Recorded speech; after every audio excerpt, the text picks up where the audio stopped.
Nope. Alright, let's get into it.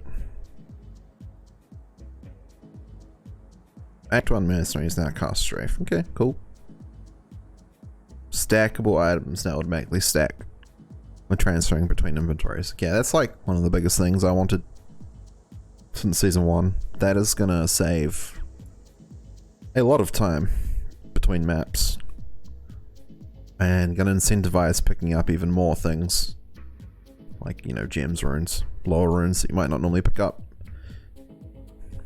So yeah, that's good. Love that change. That's one of the big ones for me.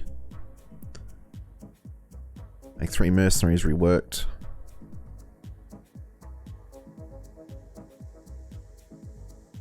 Skills have been changed and the AI reworked. Act 3 fire, meteor and fireball. Act 3 cold, ice blast and blizzard. Act 3 lightning. Now cast lightning and static field. The static field has had its AoE and duration greatly increased. Okay, that's cool. It'd be interesting to know what level that static field is to help calculate the minus light res there. That's cool though. Bigger AoE radius. More incentive to use an Act 3 mercenary is cool because no one uses them. So yeah, that's good. I like that. Necro shields can have 3 sockets on exceptional elite bases. Okay, that's cool. I like that. Opens up some different rune words. 3 socket rune words. Like Dream, because I don't know why you do that. Sanctuary could be cool.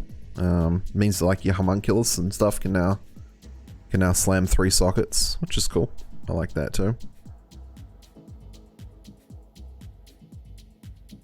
ED and max damage dual bug has been fixed. Okay, yep, that's good. So now you can put ED and min. I imagine min is also fixed as well. You can put those type of jewels in things other than weapons, like your helms and shit. That's good. I like that. Very good. What's up, triple ones? Shady, Woody, how you guys doing? How's things?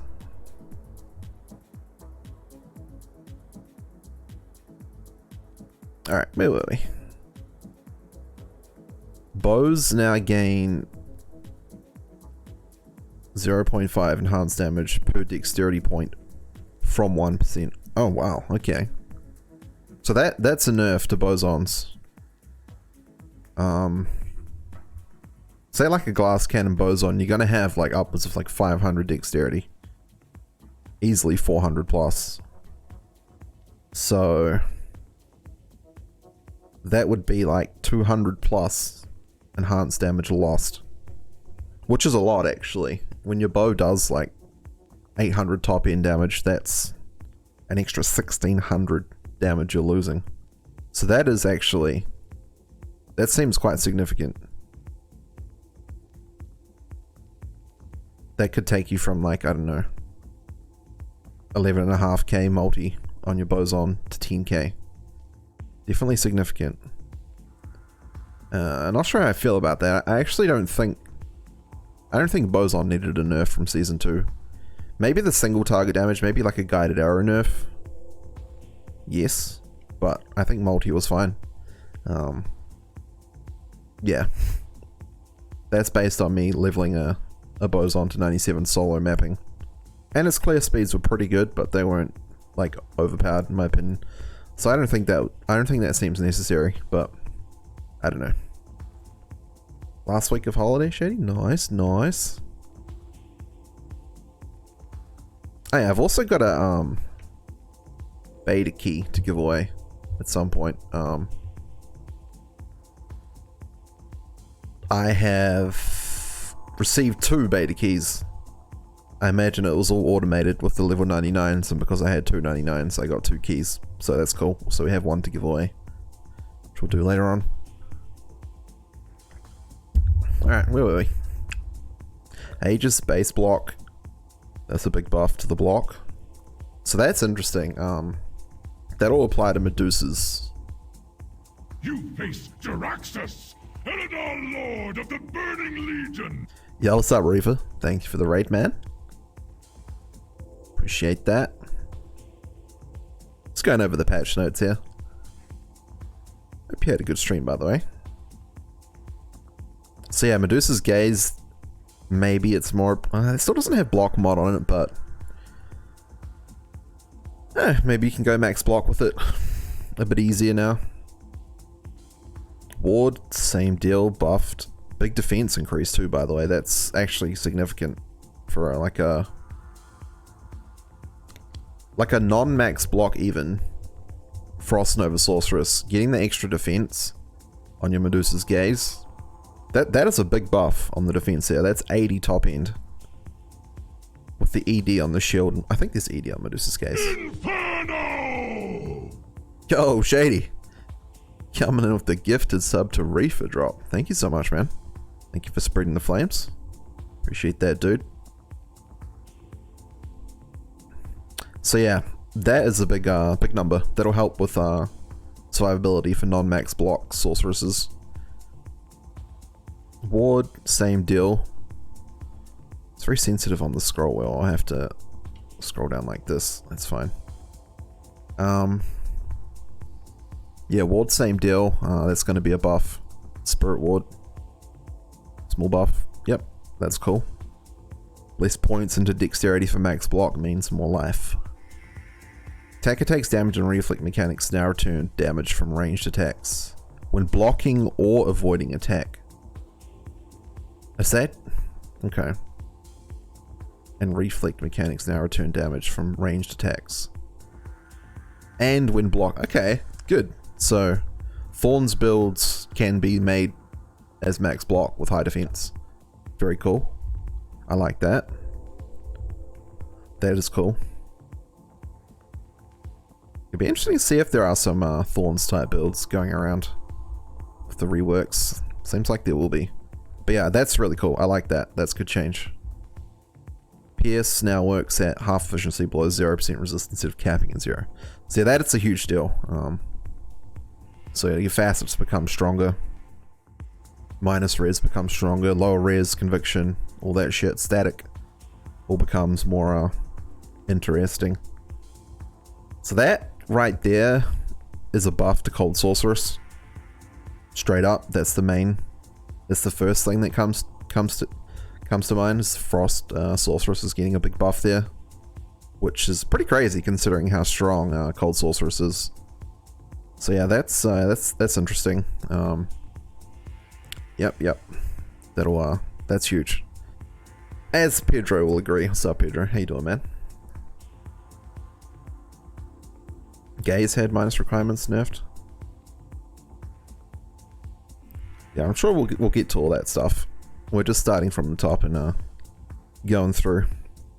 So that is a very significant change. That changes things for sure. Staff mods and items have been reworked. Now any staff mod can spawn on the item with the appropriate type. Cool, I like that. That's good. So we can get more skills on class specific items. Clubs now roll druid staff mods. Okay. Probably relevant for like low level. Staves now have FCRs and auto mod. Yep, we know this one already. Very, very interesting. For handheld infinity type builds. 50% on elite. Yeah, that's a lot of FCR. So that'll help you hit like 200 FCR on Nova type sorceresses.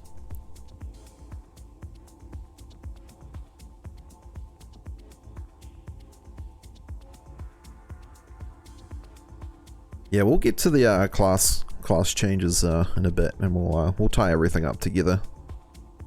We're just working through the patch notes from the top. Mana burn has rebalanced, now will burn a reasonable amount. Okay, I like that. That's interesting for energy shield sorceress. I like that a lot. Because yeah, as anyone who's played energy shield knows, mana burn is ridiculous, burning you instantly to 0 mana. Wonder what a reasonable amount is. Maybe like I don't know, 20% mana taken on a hit. 10 to 20%, I don't know. Maybe even that's a lot if you're getting hit a lot. I imagine it'll be like that, 10 to 20%. That's cool, good change.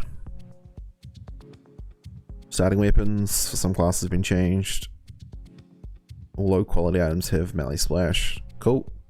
Assassins now start with 2 claws, barbs with 2 axes. Cool, cool, cool, yep. Map changes. Reduced light radius mod to maps.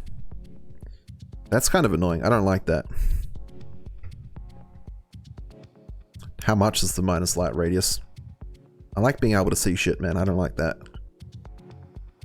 Seems kind of pointless and just annoying. I don't like that at all. I mean, light radius caps at +5, which you can get from torch. Torch rolls 4 to 8 light radius. So if you get a torch with like 8 light radius, and the reduced light radius doesn't roll that high, then it becomes irrelevant. Trying to think of other like common items that have light radius on. Popular items, in-game items. Chance to apply open wounds on map modifiers have been reduced. Good. Open wounds was a bit overpowered, especially for like minions, mercenaries. Yep, cut that down. Good, good. Crushing blow on map modifiers increased, okay. Yep, that's fine. Increase monster attack cast speed on map mod. Okay, so they're making maps a little bit more tougher on those things. Velocity increase as well. So, modifiers that grant bonus health to monsters now grant more experience than other mods. Okay, that's good. That's, because before, max life on a map is just horrendous. Like, it's one of the most annoying mods. You want to, like, re-roll to avoid that. So now, if you're going to do a map that you're, you know, you're out damaged, you can run with a bit higher health. You get rewarded with that experience. So, that's good. That rewards, like, gaining extra power. Very good. Yep, that's cool. I like that. I like that a lot. What's up, ZTG? Yeah, barb starting with 2 one-handers is nice. You can go into like frenzy, double swing, whatever is the low level one. I can't remember how they've reworked it. Alright, where were we? Absorb elemental damage on map modifiers have increased slightly. Yeah, that's okay. Sometimes it was very low, like 2-3% or something that was pretty much irrelevant, so that's fine. Experience and MF modifiers on maps have been reduced. Yep, we've heard that. Maps are getting nerfed next season in terms of experience and in terms of MF. That's something we know. That's a new change. I mean, I think that's okay. I mean, I soloed 2 characters to 99. Players 1 mapping, and it was pretty easy. Let's be real. Maps are pretty like broken for leveling and for magic finding, so yeah, that's fine. That's fine. I'm okay with that. Just makes it a bit slower to level. A bit, you know, maps will be a bit less OP for MFing as well, so yeah, it's fine. As long as they're still like clearly the best thing in the game in terms of the end game for MFing and leveling, it's alright. You don't want to get to a point where like LOD content is competing with maps. I think you know, in PD2 you want maps to be the end game. That's like one of the biggest draws of PD2 as a mod is mapping for the end game. So as long as maps are king, I'm fine. They still will be. I'm certain. So all good. All map prefix and suffix values have been rebalanced. Okay, that's a very broad statement. Sure. Okay. Uber changes. Alright. Let's get on to the next part. Uber keys now have different colors to easily differentiate them. Okay, cool. Combining keys now creates an item called the Pandemonium Talisman, which must be used near the blood fountain in Hrogoth.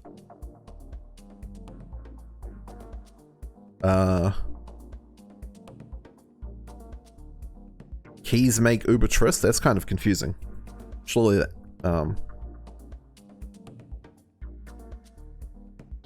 surely that's just worded. Surely there's still organs, right?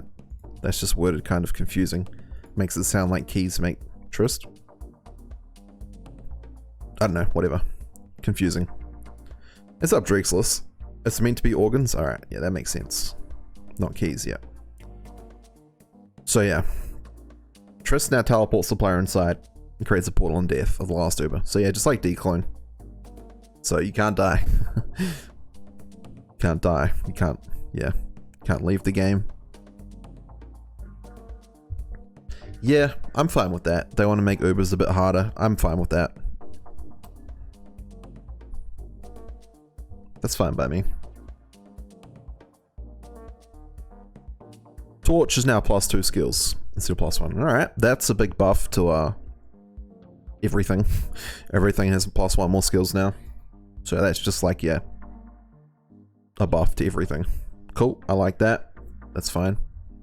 I think going from 3 to 1 was a bit extreme, so meeting in the middle at +2. I kind of like that. And it's a bigger reward for doing Ubers, which is now more difficult, so yeah, that's cool. I like it. Decline now has a short delay, yep, that's good. It's kind of gnarly when you fucking Novas when you enter and you take a big chunk of damage. So yeah, good. Give people a chance to be prepared and not have to worry about their resists on swap if they want to cast battle orders, you know. Good. Good change.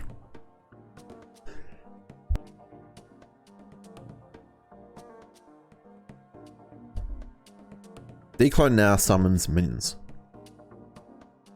Okay, cool. So they're making decline harder. Now summons minions. I guess that is basically a nerf to a lot of things, really. It's a nerf to Hydras. Lesser Hydra. It's a nerf to Lesser Hydra for sure. Because more of the firebolts are going to go off and hit the minions instead of decline. So that is a big change, actually. That yeah.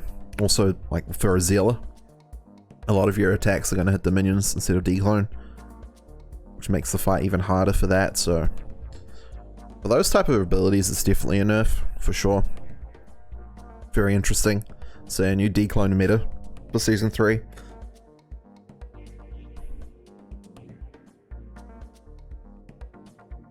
PvP changes. Alright. Yeah, that's a very good point as well. With the spawning on players 1, then getting people in to kill. Yep, very good point as well. No more Hydra trees. Yep. Yep. Something like Meteor could be pretty good for our decline for Sorceress.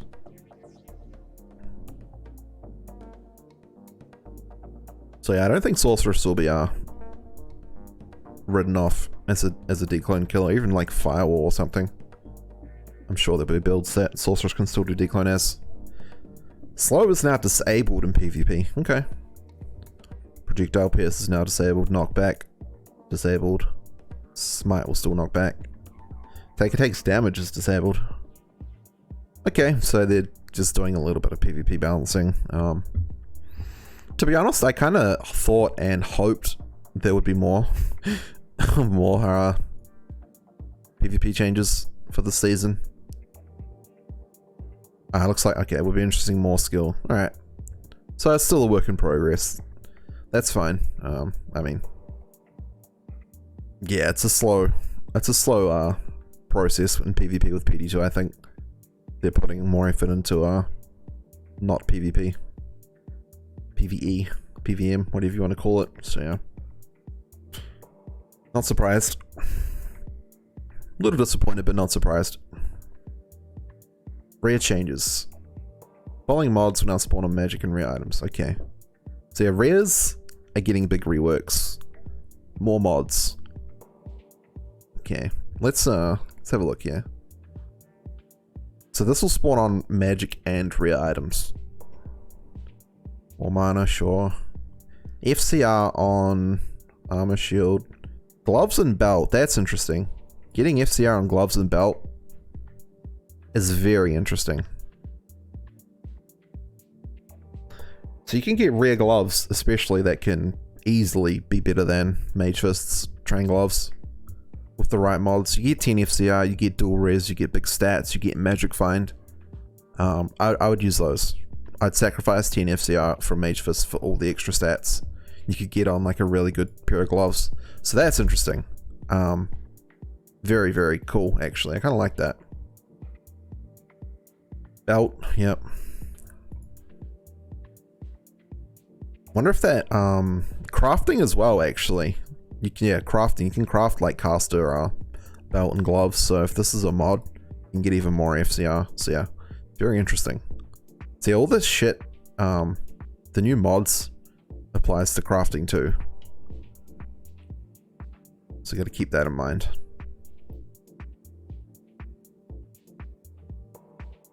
Five to 10 DR on armor, shield, and belts. Okay, belts is the one that interests me there. You can get some pretty cool rare belts with like 24 FHR, big strength, big life, dual res. I mean, it's very hard to get that, but in theory you can.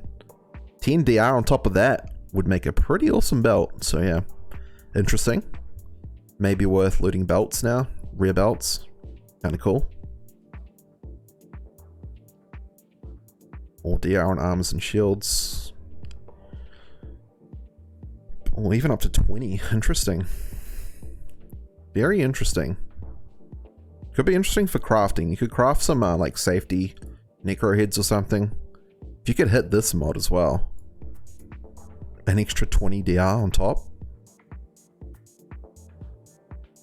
But I'm not sure if that is actually a thing. Maybe this is already like part of the maybe this is like excluded from crafting because it already has DR. I don't know. Gonna be hard to trade this stuff. Listing on the trade site. That's a very good point. Yep. Very, very good point. Okay, what have we got here? Okay, so you can get 20 to 30 decks on like amulets. That's interesting. Before it was, yeah, 20 max. Whereas strength could go up to 30, so they're just leveling that out there. That's cool. Same with energy. Upwards of 15 DR on a circlet. Like 15 flat DR is... That's a good chunk. You can get that on a rare circlet. That'd be a really nice mod, actually. So, interesting there. MDR, bit lower. Okay. Fortune.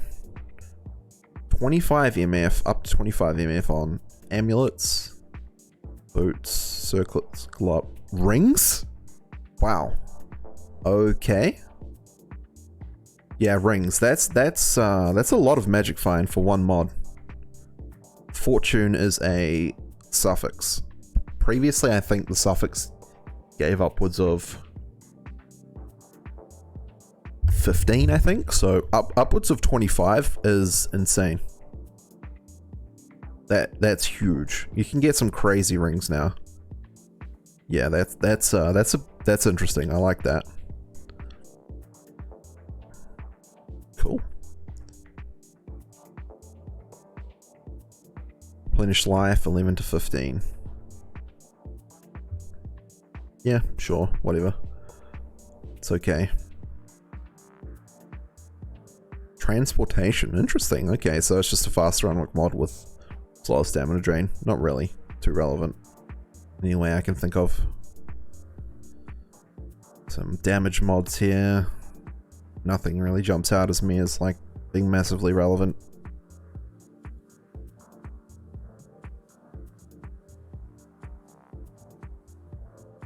Fortuitous, 15% magic fine. Amulet search circlets and rings. Okay, so wow. Even you could get a rare, you could get a ring that has double MF mod, 25 and 15, upwards of 40. Just kind of insane. Like, I'm assuming these are rare mods you can get too. So you get a double mod. That seems like a lot of MF. Kind of cool.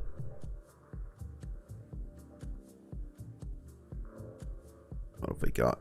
Things jumping out at me. This is a pretty cool mod, actually. Life and mana per level. upwards of 50 and 25 basically. Not really like overpowered or anything.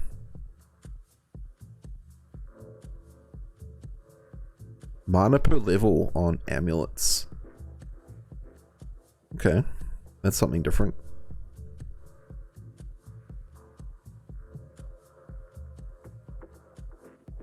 Big fat mana mod on ammies and rings there.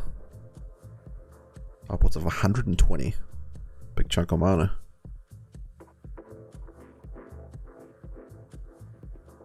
Upwards of 60 life. Okay.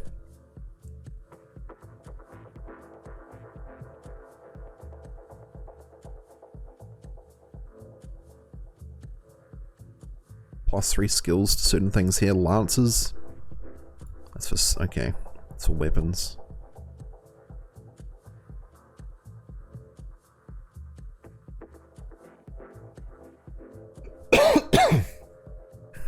Excuse me. Look. Alright, Shady. Cheers, man. Enjoy your show. Yeah, a lot of magic find you can get on those jewelry bits, Pedro. It's pretty huge. Which can help, it can actually help rare rings compete with like SOJ and whatever a bit better. So I kind of like that, because basically beforehand you'd just use an SOJ or a skill ring with like an FCR slam. You wouldn't really ever use a 20 FCR ring unless you absolutely needed to hit the next breakpoint. Because you always want the plus skills basically, so I kind of like buffing. I will. Rings and stuff, so the rares can compete better with the skill rings. Yo, Shady, coming in with the 100 bits. Evil, cheers, man. Thank you for the bits, man. Appreciate that. Lances +3 to Jav skills, amulets. I'm guessing that is magic ammies only. It's just not specified there. It'd be kind of weird if javelin and spears was the only one to get +3 on a rare ammy. So I'm gonna assume that's just magic. Some life mods here. Life per level mod. Just on like, yeah, pelts, helms, body armors and stuff.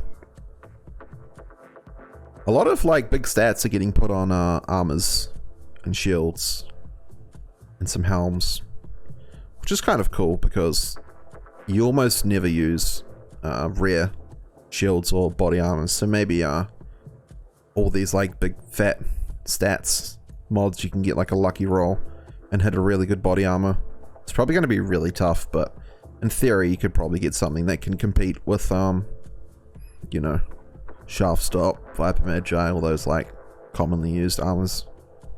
So yeah, it's interesting. Probably be very tough though, I imagine, to hit all those mods. +1 class skills going on armors, shields, and helms.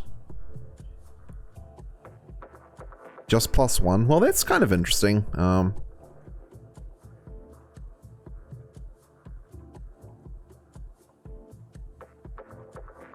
Wonder how that works with like maybe helms and circlets are different. So just like, you know, a rare Shaco or giant conch or whatever, you can get +1 skills on. Okay. Sure.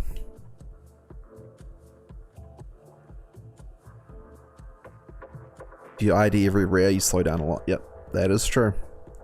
You'll run out of IDs pretty quickly as well. I wonder if they're going to increase the Tome of Identity size. I think with all these changes it makes sense. Buff it up to like, I don't know, 70, 75, 80, 100 even, whatever. I guess you could always just use, you can sacrifice 2 squares to use a second tome to go up to 100. It's also viable. Alright, what have we got here? I'm not too interested in the helm, shield, and armor changes. It's too, you know,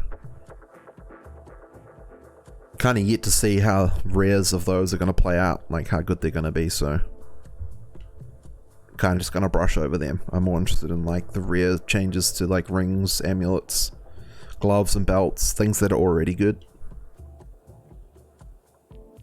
So yeah, we'll see how all that plays out. I think some prefix and suffix are only spawning on magic items, but you may be wrong. Yeah, I think so too. Like I said before, I can't see +3 javelin skills being on a rare Ami. Probably magic only. But yeah, basically what we're seeing here is just PD2 team trying to make rares and magic items better, more competitive. So yeah, that's cool. I'm all for that. Why not? More choice is always interesting, so that's fine. Good stuff. Alright, more mods have been added to rare chest, armors, and gloves. Okay, so keeping gloves in mind. It's the main one there for me.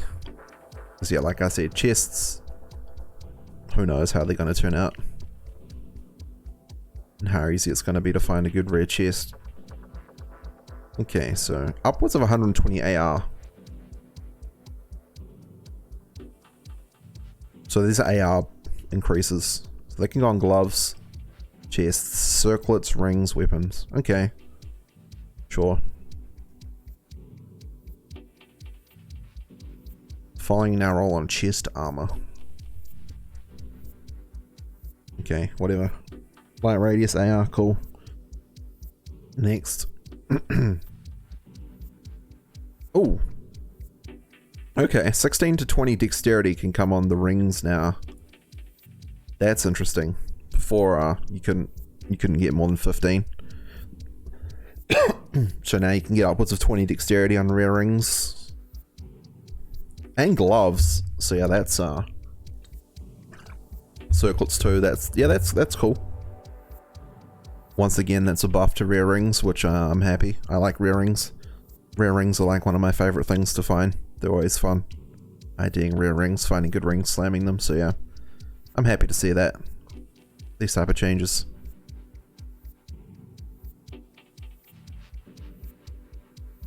They destroyed Poison Necro. Yeah, we'll get to that soon. Chingus, we'll see. We'll see. I'll give you my thoughts. Following can now spawn on rare helms. MF mods, okay, cool. Upwards of 25. MF is good. I like MF. Okay.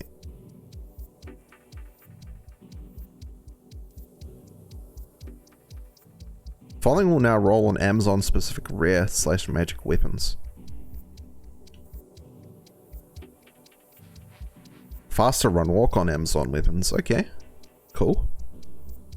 Yep. Cool. Sure. Shield mods. Upwards of 30 rares. Cool. Yep. Nice, nice. New mod, Visceral. 301 to 400 ED as a rare weapon mod. Okay. Price 75. Rolls on bows, daggers, throwing knives, clubs, mace. Okay, interesting. So you can have some like real fat ED crafts. That's cool. Yep. Okay. What's up, Rookie Blues? What's going on, man? Yep, these are the Season 3 beta patch notes. Going over them, sharing my thoughts. Keeping your D-Whip. Yeah, that's if you play single player and you have all the GG items that have got a nerf later on. Like a Season 1 Gurks, the 8DR D-Web from Season 1 or 2. Yep. You're in business. Alright.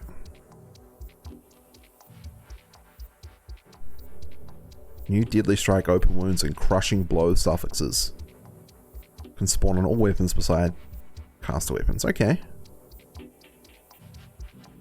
Deadly Strike, crushing blow, open wounds. Can only roll 1. And upwards of 30%. Okay. Ooh, yeah, I mean, that's pretty fat. Like, 30 Deadly Strike on a crafted weapon, man, as a mod. Insane. Very interesting. That's pretty huge actually. Okay, so that's a buff towards crafting and res right there. What's up, pilot? Have I played any? Nah, not yet. We're just going over the notes. And we'll have a play around later on. We've got time. Yeah, just sharing my thoughts on all the changes so far that I've read in the patch notes. And how it'll be relevant to, you know, playing the game. The following can now spawn on rare bows. ARED. Okay. 30 IS, 40 IS. Interesting. 40 IS is a lot. Cool. Watch the VOD later to get the thoughts. Awesome, man. Yep, we'll probably upload this to YouTube as well.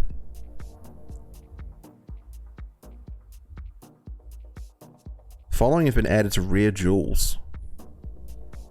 Upwards of 5 mana after each kill. Wow.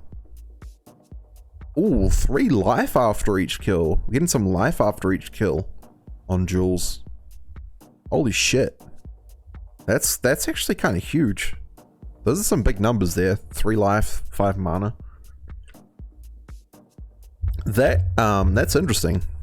On rare jewels as well, so you can get 3 other mods. You can get all sorts of mods, man. That's insane. Yeah, so rare jewels can definitely you know, possibly compete and surpass facets, especially for builds like sorceress builds, like your Nova type builds, Frost Nova, probably Lightning Nova as well. So mana and life after each kill would be massive. So yeah, that's kind of huge. Crafting changes. Safety chest and shield reduced to 5 to 10 from. Okay, so that makes sense with the new mods that are being added. Yeah, same deal with the casters. That's because you can roll extra DR, extra FCR. Okay, so it makes sense. Probably means it's going to be harder, even harder again, to craft the GG, the godliest ones. And it already is pretty tough, so I don't know, that's kind of, I don't really like that too much. I feel like it's so hard to craft a good Necro Shield or Druid Pelt or something like that. But that being said, they're getting extra mods in other places as well, so I guess it somewhat balances out. But yeah, it's going to be really tough to get the most GG ones now, I would say.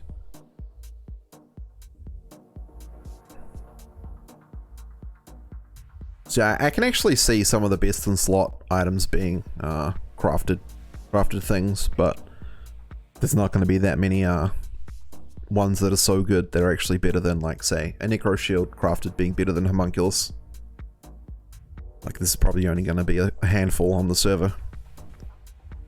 So they're going to become like trophy items, which is kind of cool, actually, if you think of it like that. 2 new crafting recipe types. Vampiric and Bountiful. Okay. Okay. What do we got here? Vampiric. Mana Leech. Mana Leech. Mana Leech.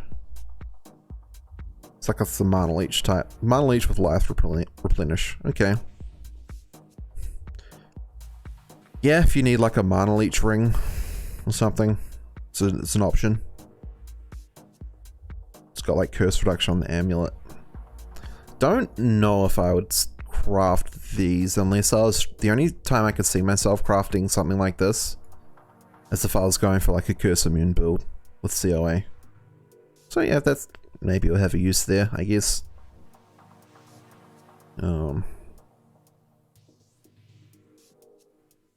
Probably not going to craft that weapon ever.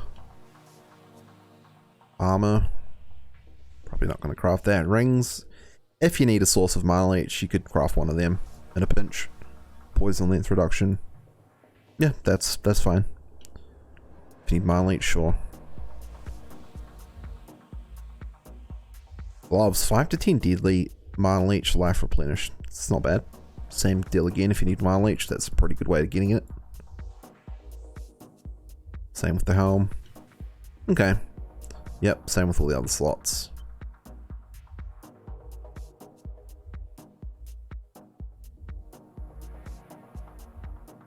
Probably wouldn't craft the shields. Bountiful, so this is a magic. Wow, okay. Very good source of getting magic find. This can be really good early on, crafting some of these bountiful crafts. If you got some topazes and whatever other runes are required lying around. Seems like a viable craft early game. That's a lot of magic find early on. Upwards of 30. Because of the way MF scales, that's very interesting early on. 10 to 20 vitality is actually really nice too. You know, vitality is not some trash mod. What's on the rings too? Okay. 10 to 15 MF and vitality. Light radius. Light radius is kind of whatever. I mean, there are minus light radius modifiers on maps now, so maybe could be somewhat useful for that, but kind of negligible. But yeah, MF and vitality, very cool. So in theory, you could craft a ring with 55 magic find if it hits the 25 suffix, the 15 prefix, and the 15 on the what's it called again? Bountiful crafted ring. 55 MF crafted ring, imagine that. It'd also come with 5 to 10 vitality and 2 other mods potentially. Pretty crazy. I like this. It's cool. I mean, would we be crafting these over blood rings? Let me think. I'm gonna say yes. I would rather craft this ring for a caster, like a sorceress, traps and necro, whatever. If you don't need the life leech, it's basically what, strength and life versus life and magic find. So you're gonna take magic find over strength, basically. So yeah, if you don't need life leech, I would be crafting this ring as the like go-to crafting ring now. So yeah, that's cool. Very cool. So yeah, new meta will be crafting these rings for sure, 100%. It's better than blood rings, unless you need the life leech. So yeah, interesting.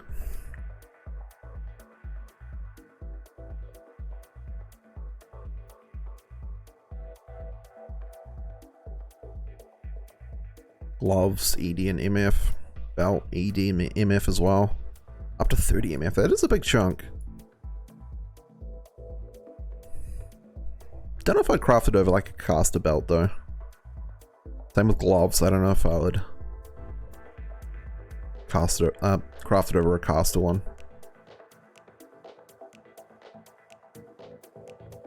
Maybe for like a trapsin, be a decent craft where you don't need the IAS. Sorry, you don't need the FCR because you're based on IAS. So yeah, maybe a decent craft for a traps in there. Boots, MF. Okay. Cool. Yeah, I like that. That's a cool change.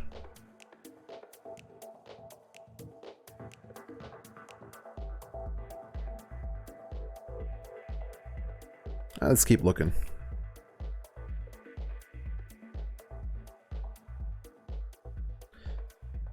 Skill balance changes. Now this is the big stuff here. It's the class changes. This is the most interesting stuff. What builds are getting buffed? What builds are getting nerfed? Attack rating has been rebalanced across the board. Okay, broad statement, but could be interesting because I feel like on a lot of builds you have so much AR it's not even relevant. Like Boson, for example, you have so much AR it's just completely irrelevant. You don't have to really like worry about it. So yeah, maybe they're making it more relevant. Which could nerf builds that use AR, which I don't think is a good idea. In general, most builds that use AR aren't overpowered. Casters tend to be like the strong ones, so I don't know. Broad statement, so we can't really understand it fully. Alright, Amazon. What's happening to the Zon here? Jab AR nerfed. Some AR changes here. Okay, this is interesting. Lightning Fury now gains an additional bolt every 5 base levels.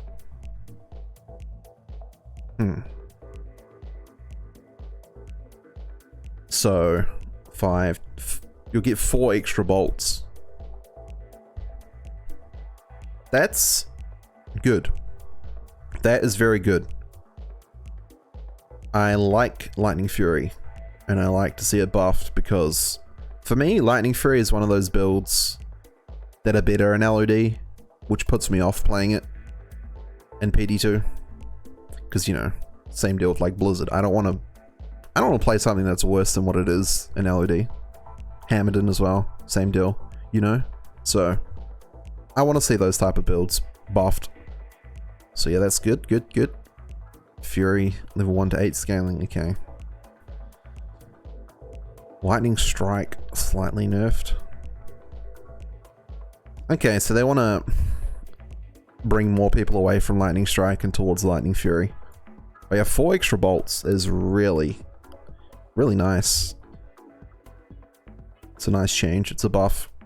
Will it be like meta OP? It'll be better. Maybe it'll be like a top tier build. Having 4 additional bolts is a big change, so it's definitely an improvement. What have we got here? Magic arrow, AR stuff, multi-shot.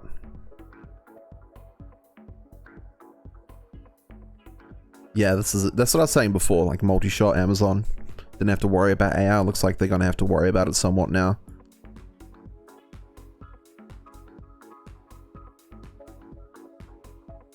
What's up, Dirty Wolf? How you doing, man? Did they nerf T-strokes? Don't know. We'll get to that later.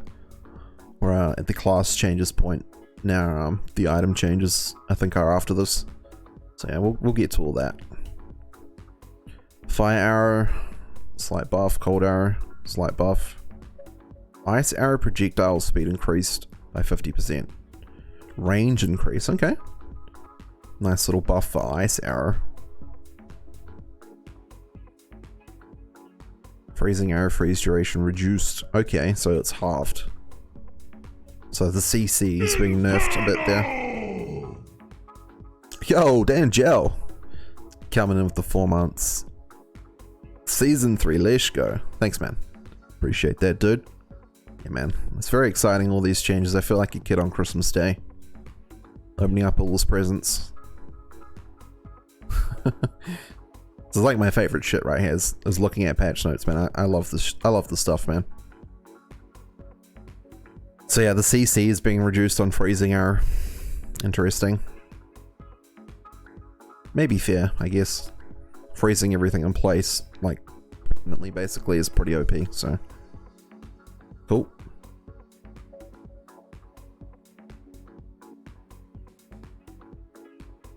Yeah, I agree, Pedro. A little buff is good for this.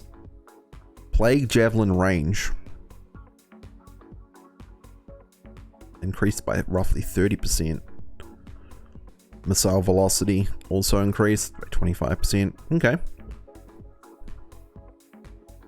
I like it. Bit of a buff to Poison Java. Good to see.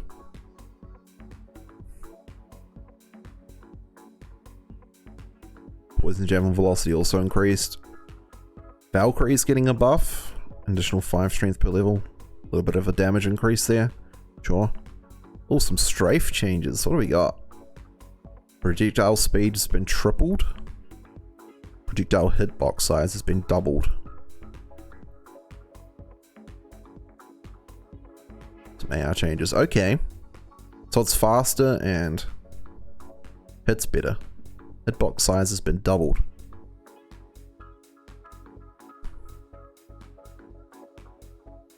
What does that even mean?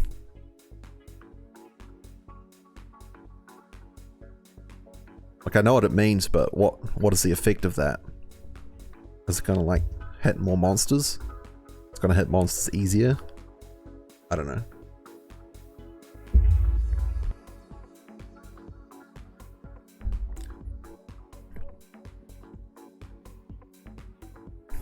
Guided arrow, okay. Yeah, I said this earlier. Guided arrow was OP single target, so it's getting nerfed. Reduced to half weapon damage. Okay, but it's getting a bit of ED per level.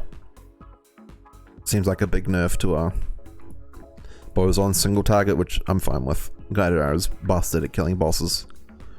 So yeah, that's fine. Necessary.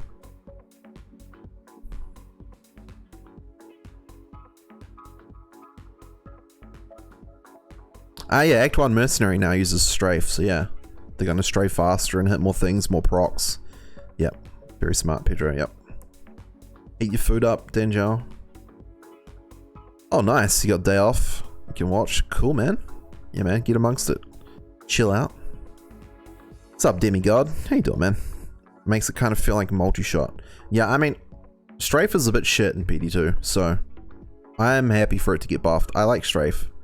I also would have liked to see something like strafe being able to be used whilst running. That could be quite interesting.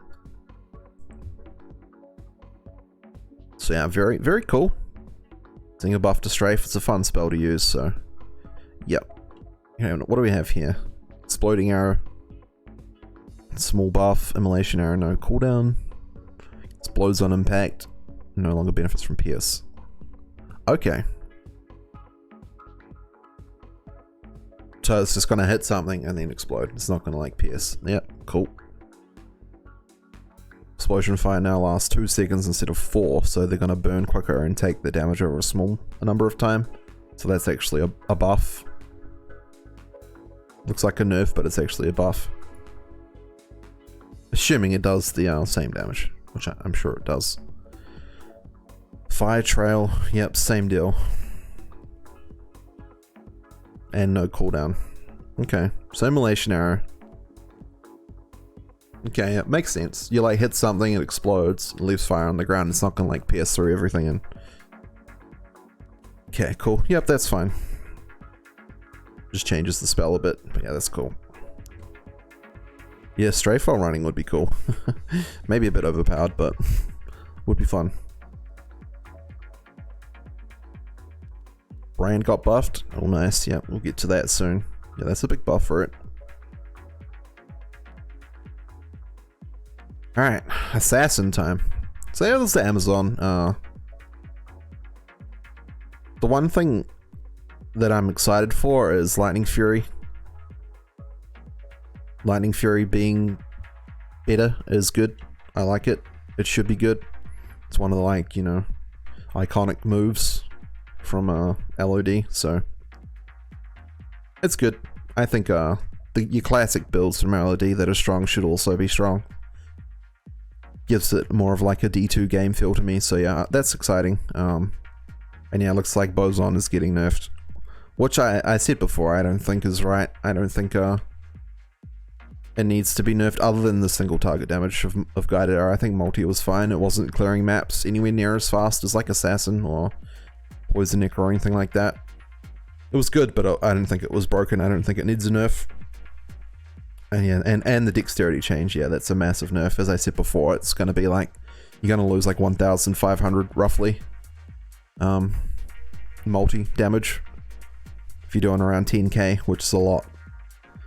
So yeah, seems like Bosons are getting a bit screwed over. And the AR change, yep. So Bosons is gonna, yeah, for me, Boson, it's not gonna be very good next season. So yeah, avoid Boson, take an interest in Lightning Fury. That's my summary for Amazon.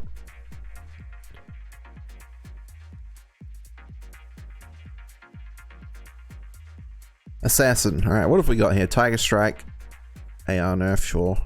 A lot of AR changes, they aren't very exciting, so we'll brush over all the AR changes. AR, yep. Okay, oh, here we go. Death Sentry. This is one of the big ones that people are interested in. The nerf to Death Sentry. We all expected it. We knew it was coming. Now let's have a look at the numbers. AoE reduced by roughly 17%. Yeah, it did need an AoE reduction. I think it could have even used more. So 17% is not bad. It's still going to be good AoE, like the radius wise. Yep. Okay. So that's not like a massive deal. That's not going to kill Dead Sentry. Scaling has been reworked and reduced significantly overall. Okay. That's probably what's going to kill it, right? Maybe not kill it, but balance it. We don't have the numbers here. So this is one that's going to need to be like tested to see how it feels, because we don't have the numbers. Synergy's increased. Death Sentry now deals 2 to 5 instead of 5 to 10. Corpse life, so yeah, that's more than halved the damage of the that portion. So yeah, we can't say how it's going to be from these numbers. But what we can tell is that the AoE is still going to be really good, even with the 17% nerf. Damage-wise, we don't know because of this line here. We can't gain enough knowledge from that to say. But yeah, so yeah, probably rest in peace, Death Sentry. But maybe it'll still be good. It's got to be tested, that one.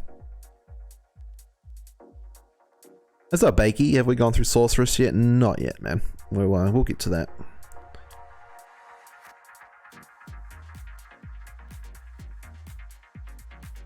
Sub John, I got a license for that Tiger Strike. Yep. Sure. Fire Blast synergies. Okay, so a buff to Fire Blast. Cool. I thought Fire Blast was actually pretty decent. Also, you gotta remember, Fire Blast has a ton of synergies. So if they're all going up by that much, that's what? Pretty 33% increase. Pretty decent buff there to Fire Blast. Shockwave buffed. Okay. So getting that first kill for using Death Sentry with Fire Blast becomes a bit easier, but the Death Sentry itself becomes weaker. So that's as far as... That's all we get on Trapsons, isn't it? Quickly skimming over. Oh no, there's some Wake of Fire stuff. We'll get to that. Would have been nice if these were ordered in like trees, so martial arts, shadow, and traps separately. But that's alright. We can tie it all together. Calls of Thunder, AR stuff. Calls of Thunder. Nova's damage scaling has been increased. Okay. The minimum damage is being increased here, like 0 to 80 to 50 to 70. So it's just getting buffed. Calls of Thunder is getting buffed, essentially. Cool, sure. No one really plays that build. I'm happy for builds that people don't play to be buffed, so...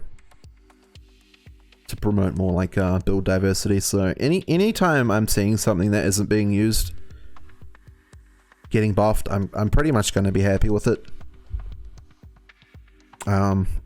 I like the idea of new builds being the meta or being better throughout the seasons. I don't want the same builds to be the meta every single season. I think that's going to be boring.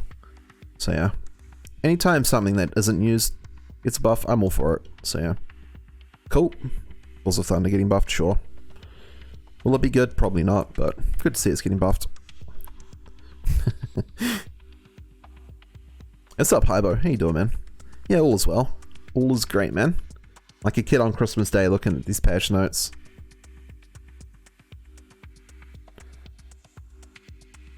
So yeah, a lot of Claw of Thunder buffs there. New Enigma's good. Yeah, I've already seen what was happening to Enigma. I agree. It's a huge change. We'll get to that for sure. Alright, what have we got here? AR stuff. Mind Blast. Radius is increased, starting radius. Okay. So small buffs to Mind Blast, sure. No one played Mind Blast in Season 2. I'm happy for that to get buffed. Doesn't look like a significant enough buff to make it like meta though.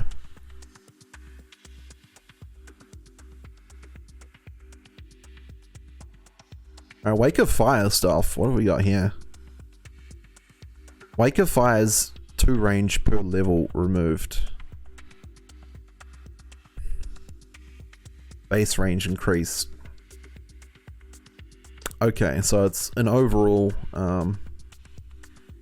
range decrease. But early game you'll have slightly more range. Interesting. What does it mean by range though? Is that just how far the triangles, is how far they travel? Or what? Or how, like the distance from the monster that it procs the trap? And what does that mean? Because yeah, Wake of Fire, it travels really far, man. Like you put it on one part of the map, it procs and it just travels across screens and screens and screens, which is pretty busted. Very, very busted. So yeah, if the range is getting nerfed in that sense, I'm fine with that. It was a bit extreme. Like, you know, just clearing shit that screens away. Which is what the traps in was so broken at doing. With Death Sentry and even Wake of Fire, just clearing fucking screens and screens and screens of shit. So I'm happy for it to get nerfed in that sense. Hey, what's up, Pinsky? How you doing, dude? Berserk changes. Yeah, we'll get to that. We're almost there. Phoenix Strike. Okay, some Phoenix Strike changes. Meteor, fire duration. Prevent visual clutter. Okay. Seems like it was necessary. I mean, I haven't played a martial arts in PD2, so yeah. Keep that in mind. My knowledge isn't like extensive when it comes to martial arts at all. Phoenix Strike, Meteor, fire damage per second. Okay. Damage buff there. Freeze reduced, same as what happened to the Boson, the Cold Zone. Just slightly less snare. Phoenix Strike. Some AR stuff, okay. Doesn't look like massive significant changes there, all things considered, when looking at that. I thought martial arts could have used a buff. It's not like a build that was very popular. Like very meta, I should say. I think it could have used a bit more love. Alright, Blade Fury. AR stuff, okay. Blade Shield. Can no longer miss. Range has been doubled.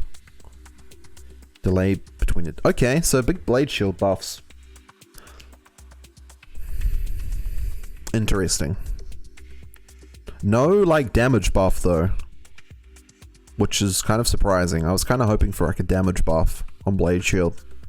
To use, like, I don't know, more weapon damage or whatever. Like a higher percent of your weapon damage.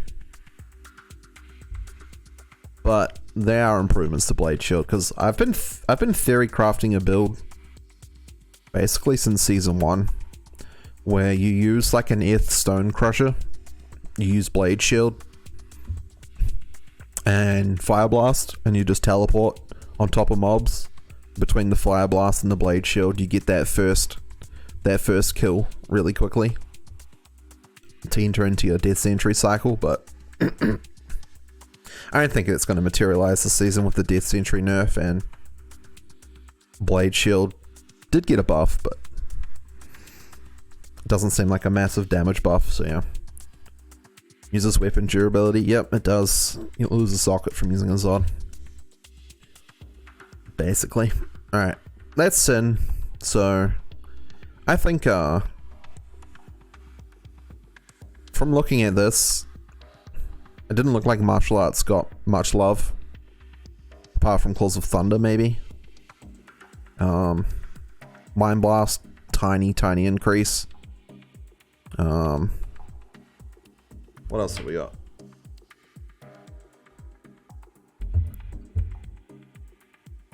Not much change to like the Blade type builds.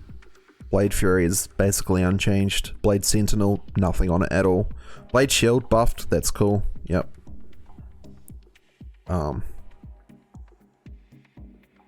Yeah. One thing I'd like to mention is that Blade Shield can life leech. Having 1 point into Blade Shield if you have some life leech on, if you're using like BK rings on a Trapson, it is actually pretty good. It's I picked that up from Sky. Like I didn't even think of that myself. So yeah.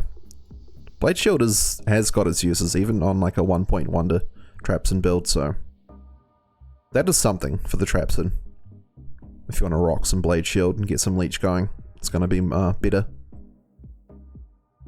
Especially if that range increased the double, so yeah, that is worth noting. And yeah, Trapson, the Wake of Fire, reduced range, Death Sentry, getting probably a significant nerf. We can't tell from these numbers, but yeah, that one's gonna have to be tested to see how much it's been nerfed. So yeah, that's Assassin. Let's move on to Barb. What I think top tier build for maps. Yeah, we'll get to that. Just relax. We're going through all the patch notes. We're on page 18 out of 40. We're just sharing our thoughts. Trying to give like my in-depth reaction to all these changes and how I think they'll apply to magic finding and mapping and all that stuff. So yeah, just relax. We'll get to things we haven't talked about yet. We'll get there. We're working just down through the patch notes. So if you're familiar with the patch notes, you'll know what's next. You'll know what's coming, and we'll get to it then. So yeah. Berserk now uses Frenzy animation and requires 2 weapons, so it's a 2-handed attack. Now applies its physical PS modifier to its splash damage. AR changes. Okay, interesting. So now you've got like your double swing, your frenzy, and your berserk is all like 2-handed attacks. Interesting.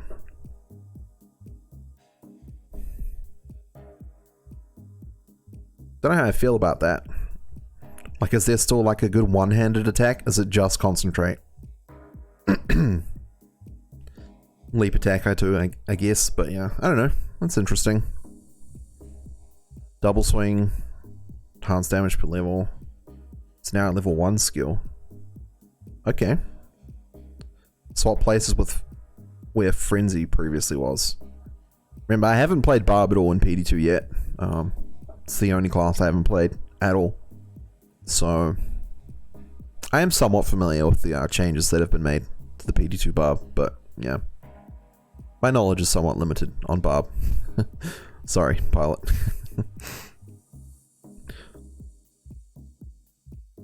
So yeah, double swing's now level 1. Okay, cool.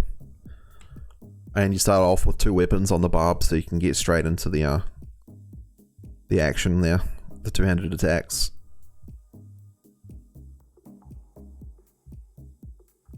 Frenzy synergy reduction. Okay, but it gets the ED per level, so that probably is better overall in terms of the damage there. Now costs 1 mana at level 1 instead of 4. Good. Yep. Double swing mana cost now increases by 0.5 per level from... Okay. So that makes it more mana friendly early game. So this is like early game Barb stuff here. Seems pretty good. It's going to help with like the very, very early game Barb stuff. Some AR stuff there. Okay, cool. Frenzy's now level 6. Swap places with double swing. Mana cost now increases by 0.25 per level. So not a whole lot of changes there. Costs a little bit more mana.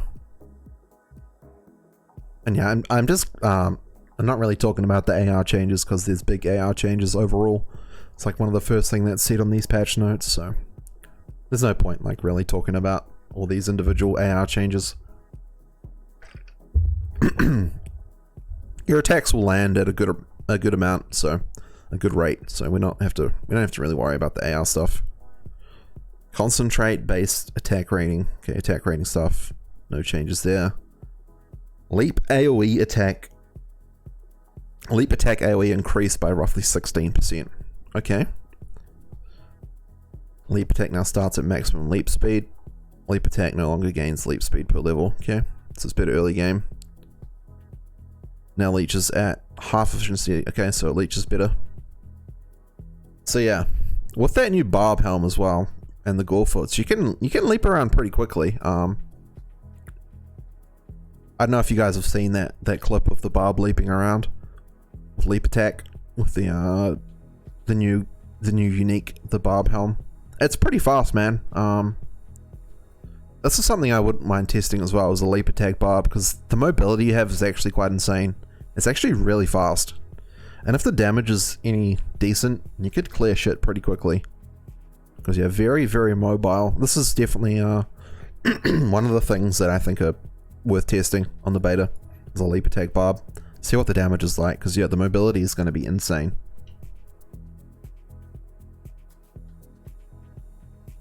Leap now starts at max leap speed. Okay, cool. Better early game. Better with like 1-point wonders as well. So you can leap faster. Mana cost increased. Alright. That's a pretty juicy number, 20. That's a lot of mana. For a barb. Very big number. So it's faster, but it's you're gonna have to use it more sparingly because of the mana cost. So it's better but more expensive, which is fine. Double throw damage per level reduced. A little bit of a damage nerf there. Synergy's nerfed. And AR stuff. So yeah, we're getting a nerf to double throw. Double throw is very, very powerful. So I have seen a bit of double throw barb in season 2 and season 1. It's very strong, so a bit of a damage nerf I think is fine. Yeah, it seems like they have a faster leap for maybe some kind of mobility buff, so a damage decrease is fine. Whirlwind, no changes to Whirlwind. Interesting. Other than AR stuff. Okay. It's more AR stuff. Combat reflexes, a bit more life. Okay, doubled the life.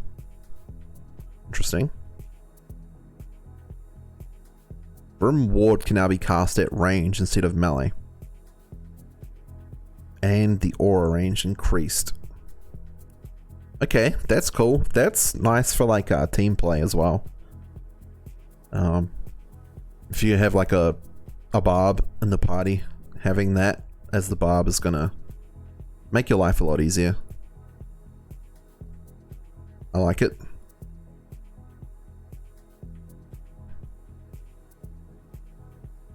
So yeah, the aura, the range is like much bigger, and you can cast it at range. Battle cry, AoE travel speed increased. Also slightly larger AoE. Okay. I like it. I like that, yep. That is relevant as well for a lot of builds actually use Battlecry on CTA. Like you guys have seen me map. You'll see me use it on physical immunes on my Boson. You'll see me use it on like Pit Lords and tier 3 maps. And Thrones and on what's the other one? Trial. Battlecry is very useful from CTA, so a buff on that is cool. So it's faster and slightly bigger. Defense per level. Okay. Don't really care about defense too much. It's not a massive change for those purposes, using it with the CTA. It's all about the physical res part, so no changes to the physical res part, but yeah. Hell now lasts 3 seconds at all levels. Okay, cool. Seems fair. I mean, having a Howl that lasts like forever is a bit busted. Taunt is now an AoE shout instead of single target. Okay, so you have like a tank barb in the group. It's kind of interesting.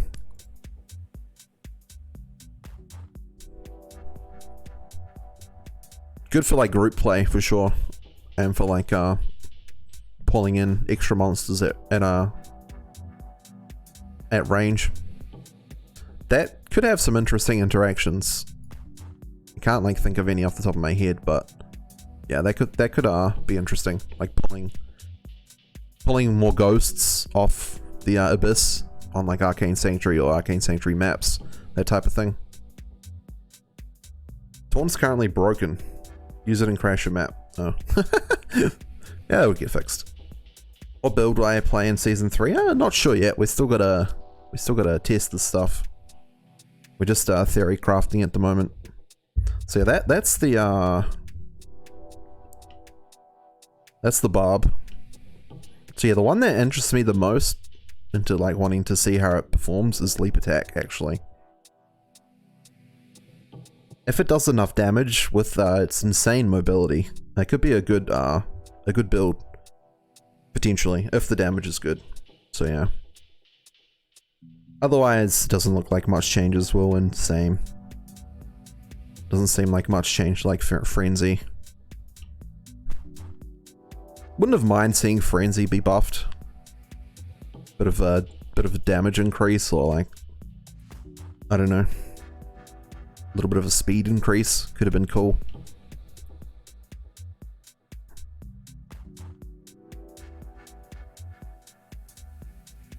So yeah, that's the barb. Whirlwind exactly the same. No damage changes there, just our stuff. Double throw with a slight nerf. Damage nerf. So yeah, that's the barb. I think maybe could have gotten a bit more love overall, but yeah, nothing too exciting on the barb, all things considered. Frenzy on PD2 is weaker than an LOD. Yeah, I would have liked to see Frenzy get a buff.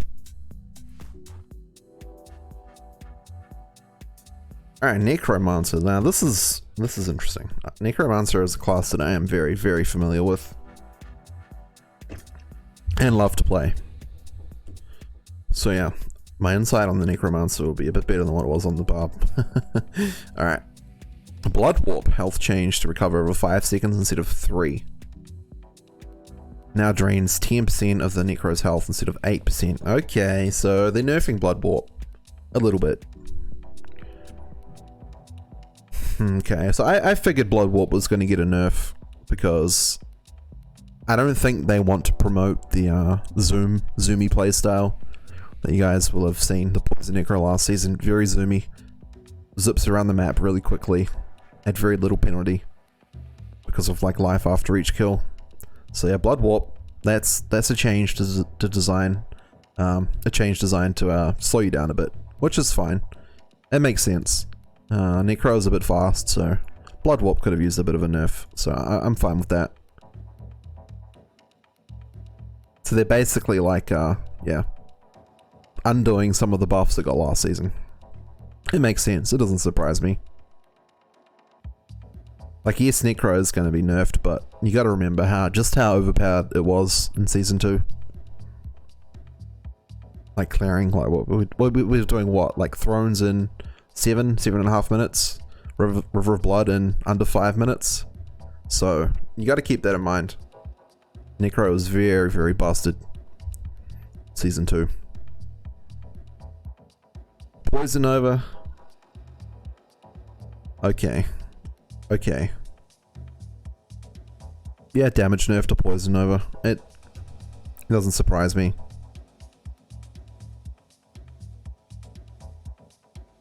So the higher end of scaling is getting nerfed.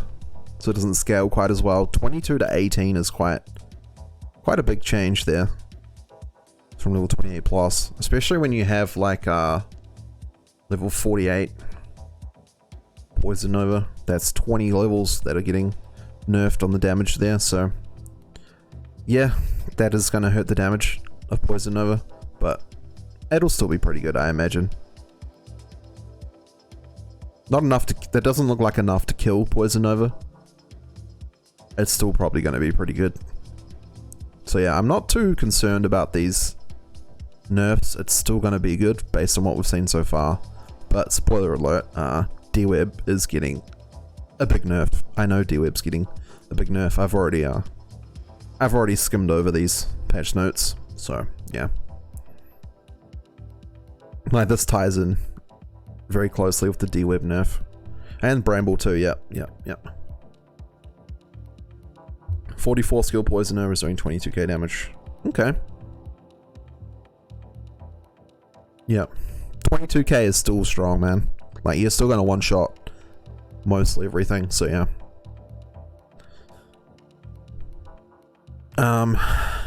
Alright. Blood Golem. What have we got here? 6 life per hit. Level 1, okay. Okay. Very nice, they give you more life per hit, but the main problem is that they're not being buffed in terms of tankiness. The problem with Blood Golems is that they're so squishy, they die. They die too much, so yeah, that's not going to really help Blood Golem. Clay Golems are still going to be better because they're so tanky for the poison necro. Alright, here we go. Corpse Explosion increased from 5 to 10 corpse life. So that damage there is basically doubled. That's interesting. No changes to the flat damage though, but I'm interested in Corpse Explosion. This is actually a build that I want to test. I like the sound of that, Corpse Explosion being stronger. So that's definitely something I want to test. This has potential to be like a top tier map clearer if the damage is good enough. So yeah, this is something we're definitely going to test. This Corpse Explosion Necro. I also really like the playstyle. You know, you Blood Warp, you Desecrate, you Amp damage, maybe even lower res too if you want to go dual curse. Because yeah, Corpse Explosion is fire damage as well, so yeah, that could be fun. Very fun playstyle. I hope it's strong, because yeah, very fun playstyle. I played a bit of Corpse Explosion Necro in Season 1, and it was pretty decent, like full train Corpse Explosion Necro. Very, very solid budget build. So that jumps out to me. Again, a full train Corpse Explosion Necro is going to be a very, very, very strong budget mapper. Very, very strong budget mapper. So yeah, that's exciting. That's definitely a build I would recommend as being a good early game, a good budget, good strong mapping build. For sure. So yeah. Cool, we'll test that one out for sure. Curse's mana costs have been reduced. Okay. Yep, nice. Sure, but cheaper on the mana. Dark Pact. Mana cost reduced, sure. Life tap, life steal. Okay, so it's been increased a lot there. Sure. Teeth scaling, okay. What have we got here? 1 to 16, it's being nerfed slightly. Yeah, Teeth's very, very powerful early game. That's fine. And scaling increased on the higher levels. Very slightly, okay. So this is basically just nullifying the early stuff. Actually, it's going to be a slight buff overall. Very, very slight buff to Teeth damage overall, looking at those numbers. Cool. Teeth is also a very good budget build. Very good budget mapper, so yeah. It's going to be slightly better. Ever so slightly. So that's cool. Decrepify, what have we got here? Soft points instead of base points. Okay, so your curses can be 1-point wonders now. You don't have to pump like a million into all these curses to make them useful. Kind of like LOD, you can put 1 point and they're gonna be helpful. It's a new Death Sentry Corpse Explosion, John? Maybe. We'll have to find out.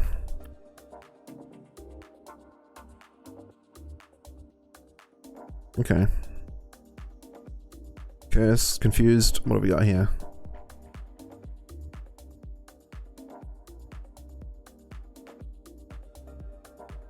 really use Confuse all that often. TBH. It's pretty solid, like it's pretty strong. Don't like cows or something. Especially like early game. Tracked. Who cares? Some vision. Okay, lower res changes. 1% per soft point instead of 2% per base point. Okay. I like it.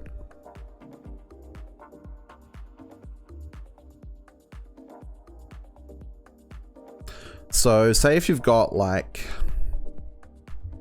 I don't know, maybe like plus 20 something all skills, maybe we'll say 24 all skills. It's probably quite a lot. You're probably not going to have that many in the curses. Probably like, I don't know, maybe plus 15 to 18. We'll say plus 18. You've got plus 18 all skills. You're going to have a pretty decent lower res with 1 point. Not sure what it starts off at level 1. I think it's like 10% or something. So yeah, you could get like, say 1 point lower res. It's going to do roughly, I think, minus 28 enemy res with 1 point, which is, it's not bad. That's it's almost as much as Infinity's Conviction for a 1 point wonder, and you can put more points into it as well. So yeah, what I'm seeing is, I think they want us to use lower res in the Poison Necro's rotation. That's the vibe I'm getting. With the Blood Warp, slight nerf, Poison Nova, damage nerf, the Death Web nerf. However, with monsters being able to be taken to a negative res, that promotes using lower res in your rotation. So yeah, I think definitely the playstyle where you teleport Poison Nova, teleport Poison Nova, or Blood Warp over and over. I think that playstyle they wanna tone down a bit, which is fine. It still might be possible to be able to destroy maps. Like if you can still get 22k Poison Nova damage, like Zara and Beef was saying, you can still do that playstyle. Honestly, you can still get enough. You can probably still get enough minus res even with the D-Web nerf with facets. Like, for example, your Homunculus can get an extra socket now. So, you know, that's an extra facet there.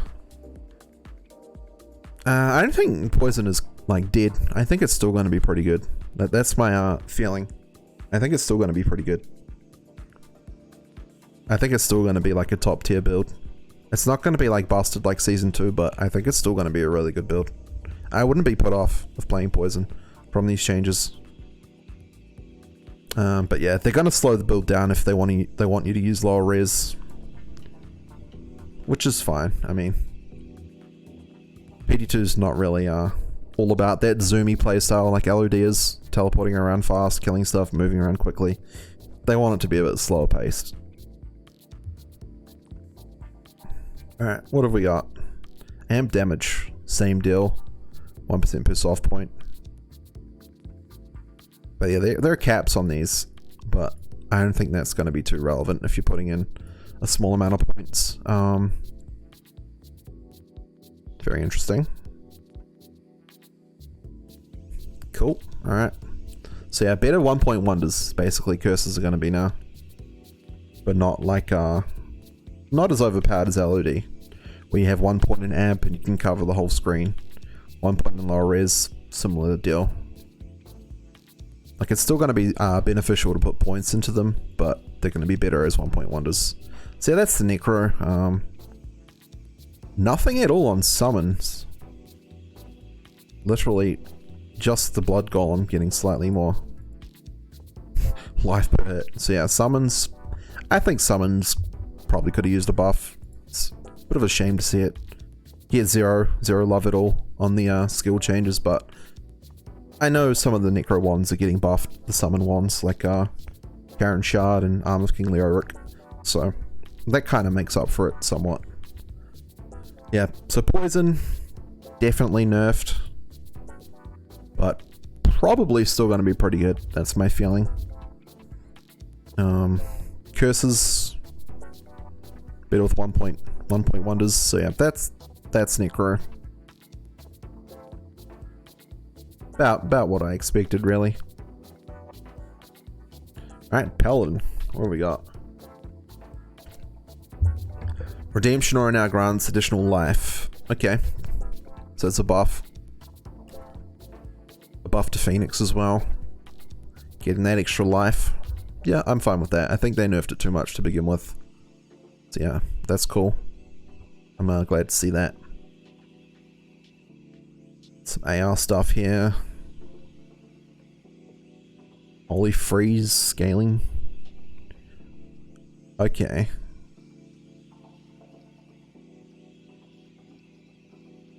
So slight nerfs to the holy freeze damage. Interesting.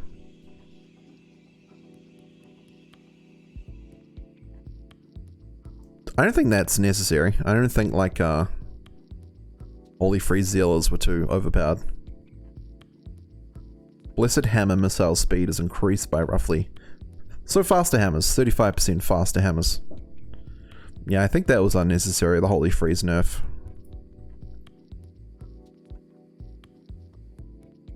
Thank God redemption is going to be useful. Yeah, I think it's a good change, definitely. So hammers are faster. Joust now starts with 5% movement speed bonus. Soft points increase movement speed. Good.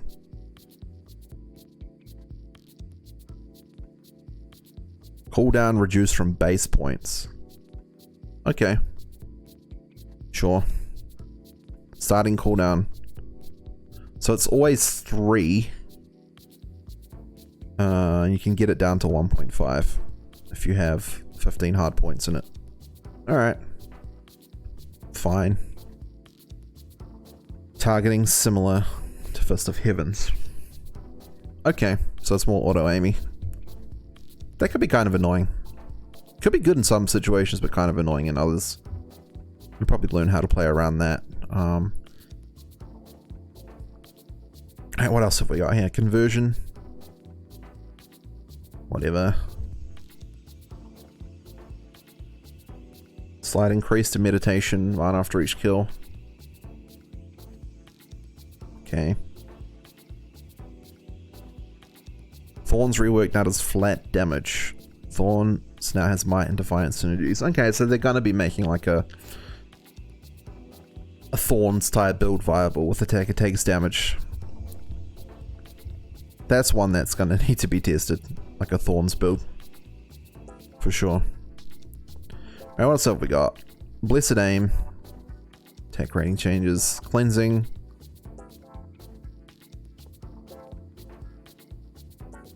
Okay, so the curse reduction per hard point, it's been buffed. Sure. So yeah, some of these auras are getting buffed. It's providing you a bit more incentive to put hard points into curses. Not curses, sorry, auras. Sanctuary's Thorn synergy has been replaced with conversion. Okay.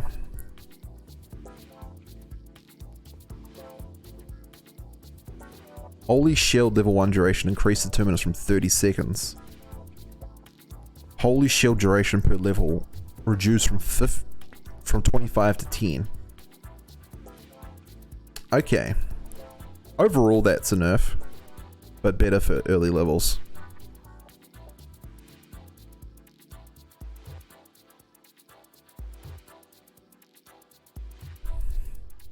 Just for the duration. That seems like a lot, 25 to 10.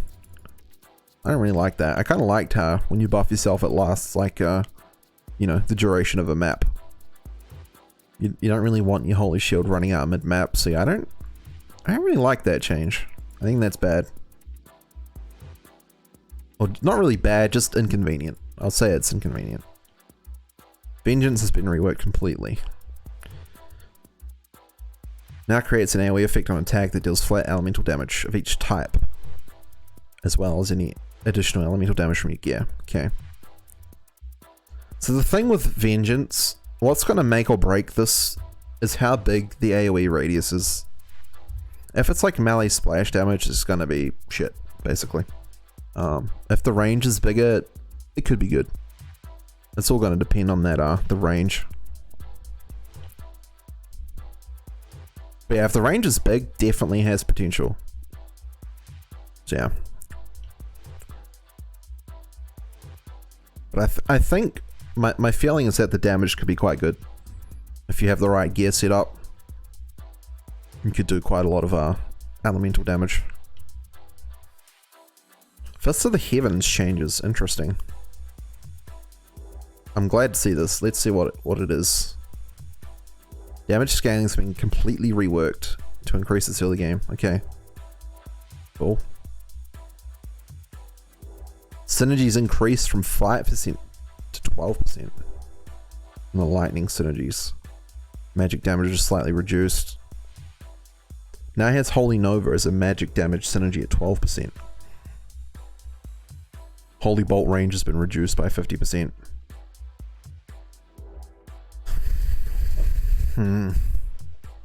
Okay, so it's doing more damage, but the bolts don't travel as far. Do I think that would be good? Probably not. Could be worth testing, but yeah.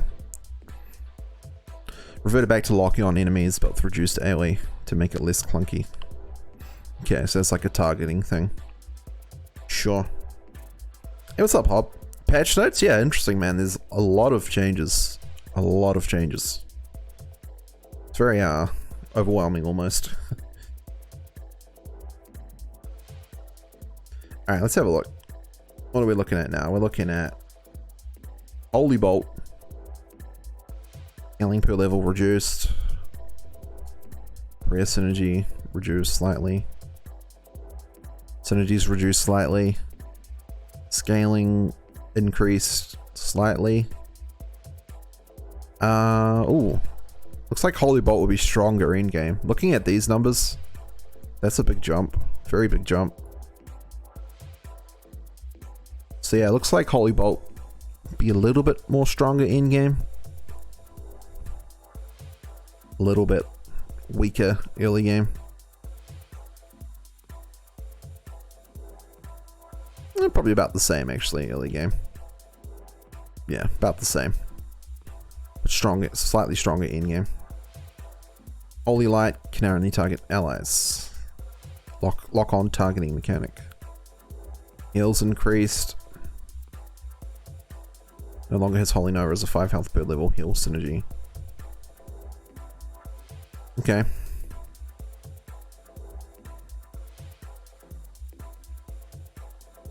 So better targeting mechanics on Holy Light. Kind of cool for like group play. Prayer. Okay, just a slight increase to the passive regeneration. Small buff to prayer, sure. So yeah, Paladin.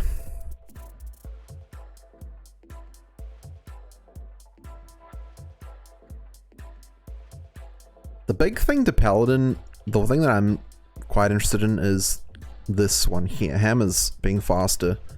The biggest buff to Hammerton is actually the change to Enigma. We haven't got to that yet, but Enigma's been buffed a lot this season. You get 5 charges now, up from 3 charges, and they replenish every 3 seconds, I think, instead of every 5 seconds. So more charges, and they replenish faster, so you can teleport around a lot more. So that could make Hammerton potentially viable in Season 3. That's definitely one to it's one to keep an eye on.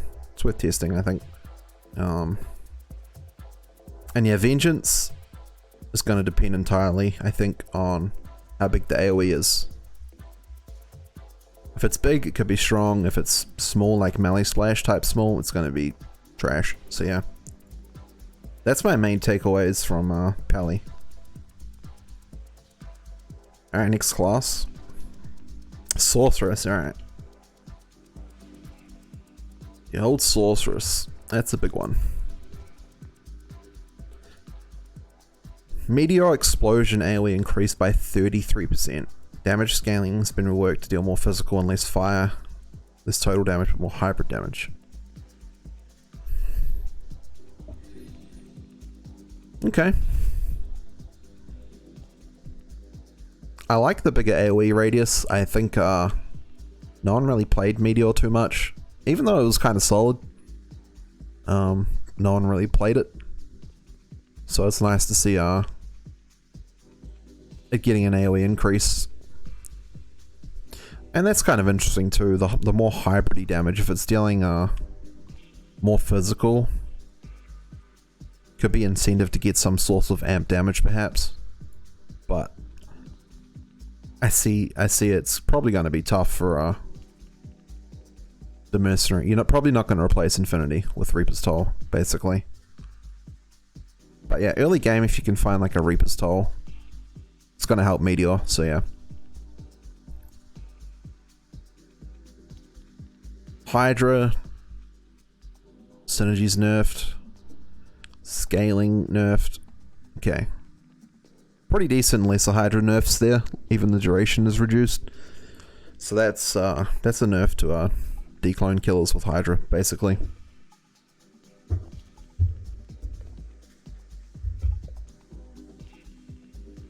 Which is fine. I'm fine with that. Normal Hydra's damage hasn't been touched. So yeah, single target nerf on the Hydra, that's fine. Fire enchants now AoE. That's a nice quality of life, especially if you're doing group maps. That's very, very nice for the sorceress there. 50% instead of 100%. Synergy's increased, scaling increased. Okay, so it's been buffed, but 50% to allies and AoEs. So yeah, nice quality of life with the AoE there. No longer gains mastery bonuses twice. Okay. This is kind of tough to say for like a self-using fire enchantress, like a bow sorceress or something, or a zeal sorceress. It's kind of tough to say what the overall effect of the damage will be, but yeah, the fact that AoEs is a nice quality of life, and looks like it's exactly the same deal for cold enchant. Just copy and paste what I said for fire. Although actually, looking at these numbers, that is a big jump. 19 to 20 under, that's a huge jump. So cold enchant's actually going to do a lot more damage, which is good because it was a little bit underwhelming. So yeah, dual enchant sorceresses could be a nice group. Test Wind Druid for your boy. Yo, Pinsky, thank you very much for the bits, man. Test Wind Druid. Yeah, we might test Wind Druid. We'll get to Druid. Yeah, there'll be a lot of things that I want to test. We have a week, so we got plenty of time to test all these builds. I know people want to see me playing the builds, but you know, like I said, we have a lot of time to test all these builds. And a lot of like the changes we can just get from the patch notes. There's a lot of things we won't need to test. Frozen Orb scaling change. What have we got? Okay.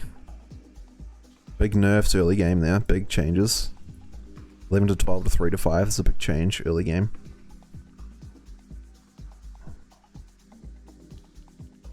And buffed late game. So it's hard to say what it does overall.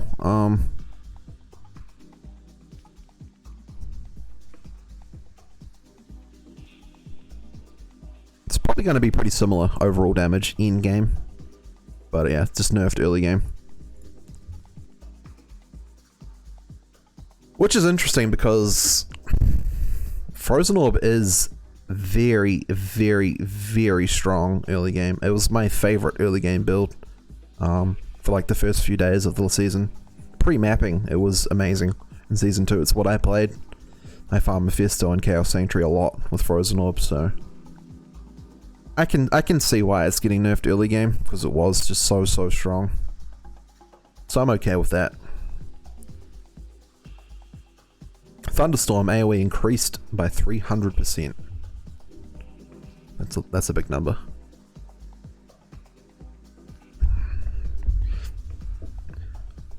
That's good, because it was quite small, the AoE, so it's going to be much bigger now.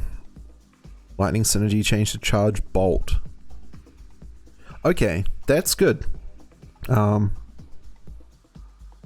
That is good.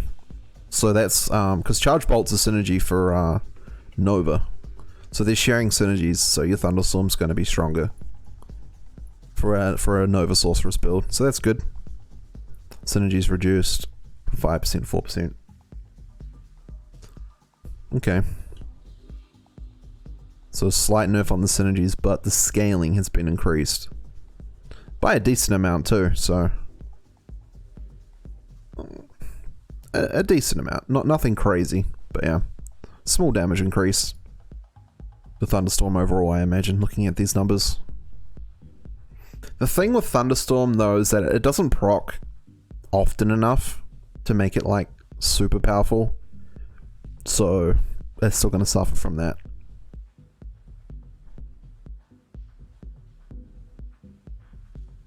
Alright, Chain Lightning.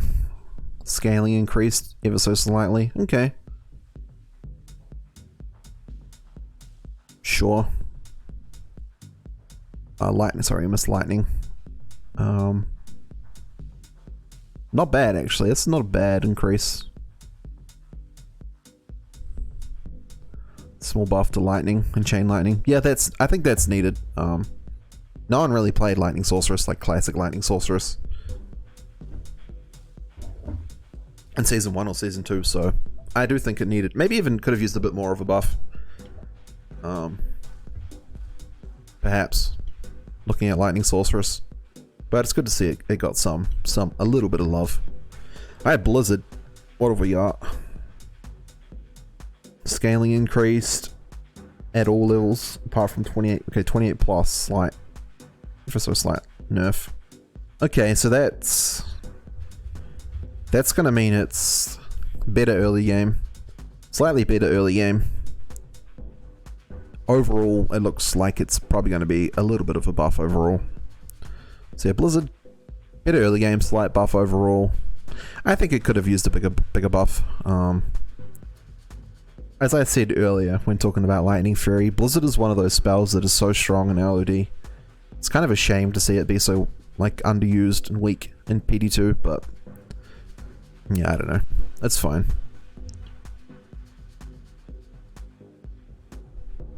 Shiver Armor no longer has a Chilling Armor as synergy. Cold Enchant synergy buffed. Okay. Base damage increased. Scaling increased. Okay, so maybe they want it to be some kind of attacker takes damage build with the Shiver Armor. That could be a potential build. Could be interesting. Probably won't be, but it could be. Worth testing, perhaps. Chilling Armor, same deal, the synergy's changed. Same deal, just improved. Probably not going to be like massively relevant, those changes on the Shiver and the Chilling Armor. What's up, Pitcalls? How you doing, man?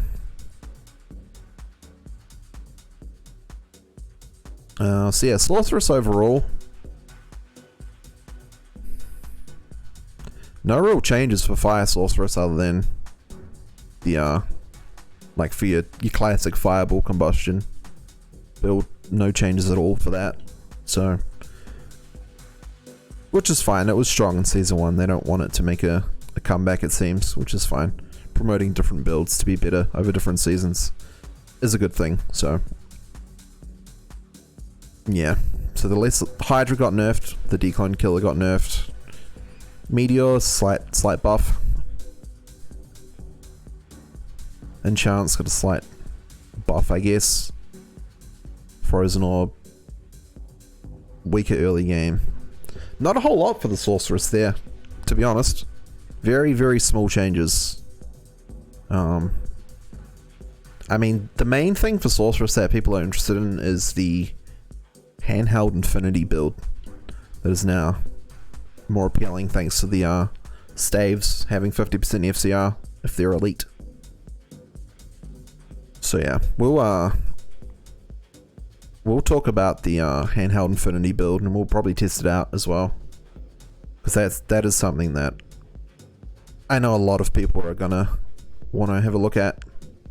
It's a handheld Infinity Lightning Nova Sorceress build. So yeah, it's one to definitely one to look out for.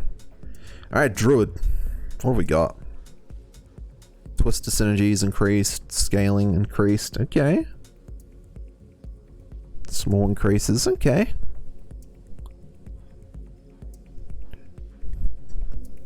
Nice little damage increase for Twister there. I like it. Give the Wind Druid a bit of love. Will it be enough to make Wind Druid good? Probably not, but it'll make it so. I think it'll be solid. Honestly, I don't think it'll be top tier, just because you can't do enough AOE. You can't clear enough of the screen fast enough with Wind Druid. But I think it's going to be solid. Similar to how Fire Druid was last season, it was solid, but it wasn't top tier. I'm getting those sort of vibes, like quite solid, but not top tier. It's like no changes to Tornado, just to Twister. Nothing to Hurricane either. Oak Sage increased 10 life per level to 20. Okay, doubled on the life from Oak Sage. That's good. It'll feel a bit more rewarding to put points into Oak Sage. I like it, because I did think Oak Sage was a little bit trash in PD2, so nice to see it getting doubled there. Fire Claw has been reworked to now cast a fast moving Firestorm on attack. That sounds pretty damn badass. Could be worth testing actually. Fire Claw Druid. Could be pretty cool. It'd be a very fun playstyle. How like efficient it'll be, no idea. We'll have to test it. Alright, Lycanthropy, what have we got? Some life changes. Life nerfs, so life reductions. To the Wolf Druid. Aussie, coming with the prime time for 3 months. Thank you very much, dude. Appreciate that. Hope you're doing well. Couldn't resist opening the stream, chilling before work. Hoping for some cool Necro changes. Yeah, we just looked over Necro before. If there's anything you guys that you may have missed, you can look back through the VOD, where we're just scrolling down through the patch notes, class by class. So yeah, Wolf Druid getting a bit of a health nerf. AR changes.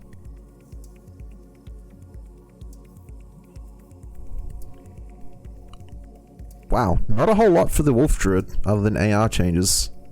No like no buffs. I guess they didn't want to buff it because it was the fastest in-game declone killer, right, in season 2.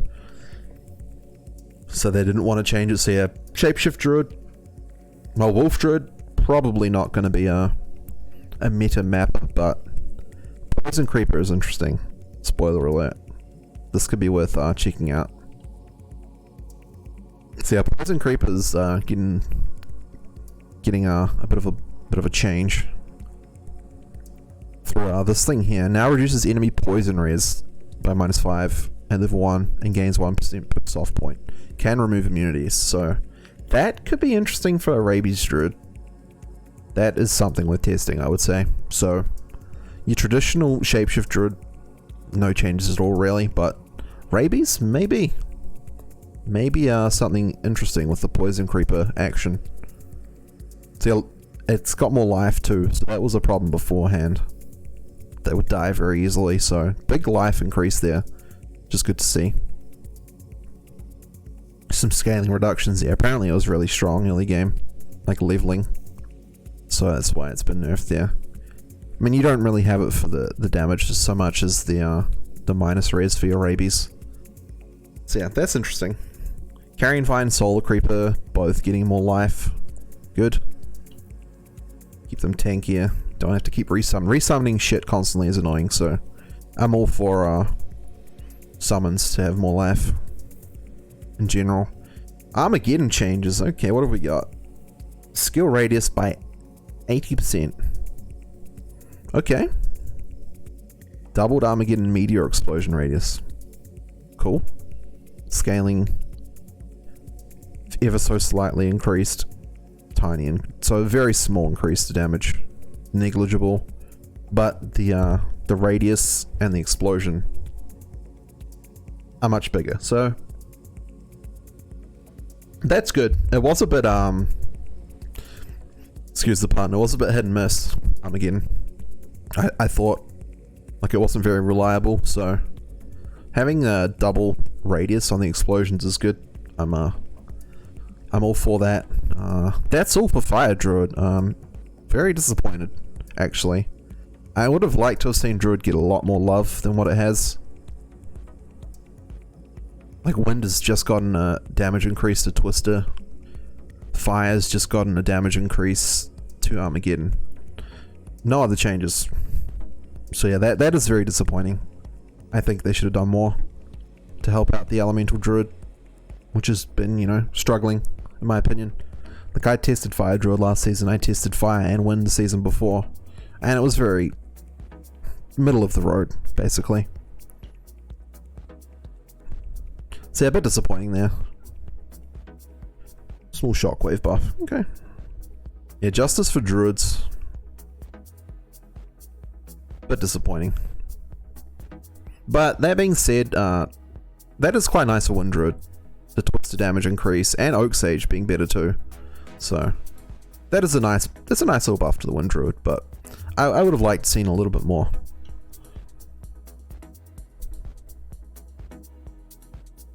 So yeah, that's the Druid. That's all the classes now, actually. So we're moving on to the items now. Time for the item changes.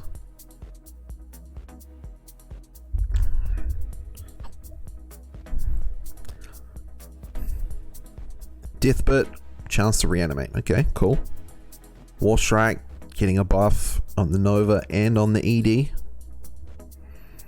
Alright, so they might want War Strike, the throwing daggers, to be a bit more competitive with the other barb throwing weapons. Yep, that's cool. No one used War Strike, so I'm happy for it to get a buff. Shooter's temper pierce increased from 4. Big buffs. Very, very small buff there. I guess it's more, it's a nice round number, so I like it. 4 to 10 was kind of random. 5 to 10 is a bit nicer. Nice round number, so yeah, that's cool. Death's Fathom now always rolls 30% FCR instead of 20. Okay, that's great. Lovely. Beautiful change. Very, very good decision there. Fathom is one of the rarest items in the game, so it's kind of annoying having to roll good on the cold damage and the FCR to have like a GG Fathom, considering how rare it is.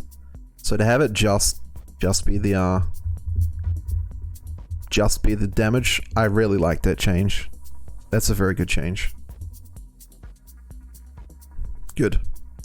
Also a small buff to our Cold Sorceresses. An effect there, so yeah, keep that in mind too. Jade Talon ED increased. Sure.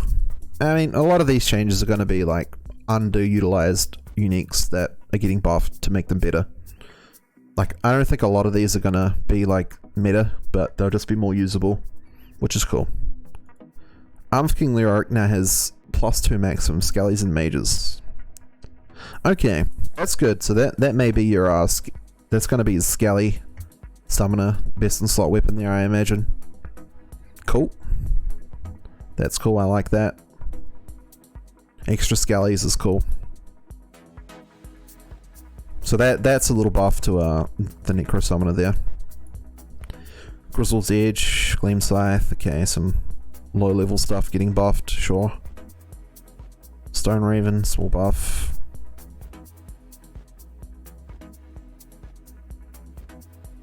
Blood Raven's Charge. Interesting. Interesting item, that one. Now it has 15 charges of Revive instead of 5. Recharges every 3 seconds instead of 6. Okay, so basically it's going to be easier to maintain your army of revives. A lot easier. Sure. I mean, I don't know if you could like theorycraft some kind of summon Amazon with Valks and revives. Maybe it could be a thing, but probably not. Interesting nonetheless, though.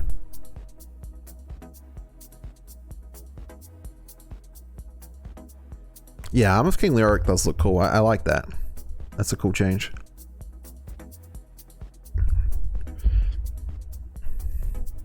See, although like Summon Necro didn't get any changes really, the change to the item is a buff to the build.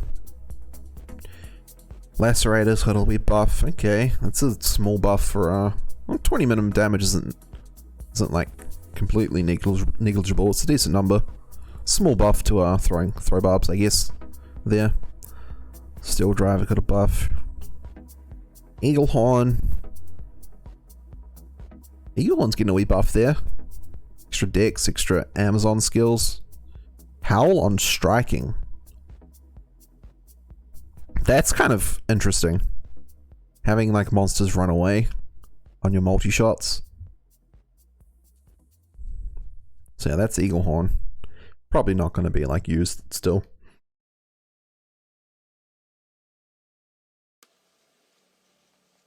Demon Limb now has recharge charges. Okay. Interesting. That's cool. Don't have to like repair it. I think the two basic types of music indigenous to this country, Convenient, I guess. Demon Machine. the black music, blues, It's been changed. and the kind of Less max damage, but less ED. So the damage has been nerfed, but now has a 12% chance on striking to proc multi-shot. Probably not going to be relevant. mainstreams Suicide Branch. American, Minus 2% to blood warp health cost. but Yeah, it's a novelty thing. It's kind of cool. called rock and roll is kind of, No longer has skills to blood golem. Alright. I guess, Bone Shades 1 to do Bone Spirit. Bonus increased to 2. Okay, less RNG there on the Bone Shade. Pretty strange. Small buff, but seems weird. It's just on the Bone Spirit, which no one really uses much anyways. Other than like your single target.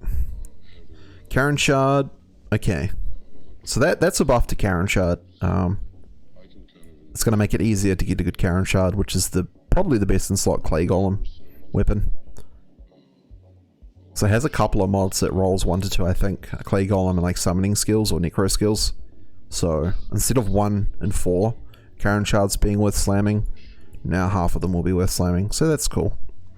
It's fine. Doombringer's damage increased.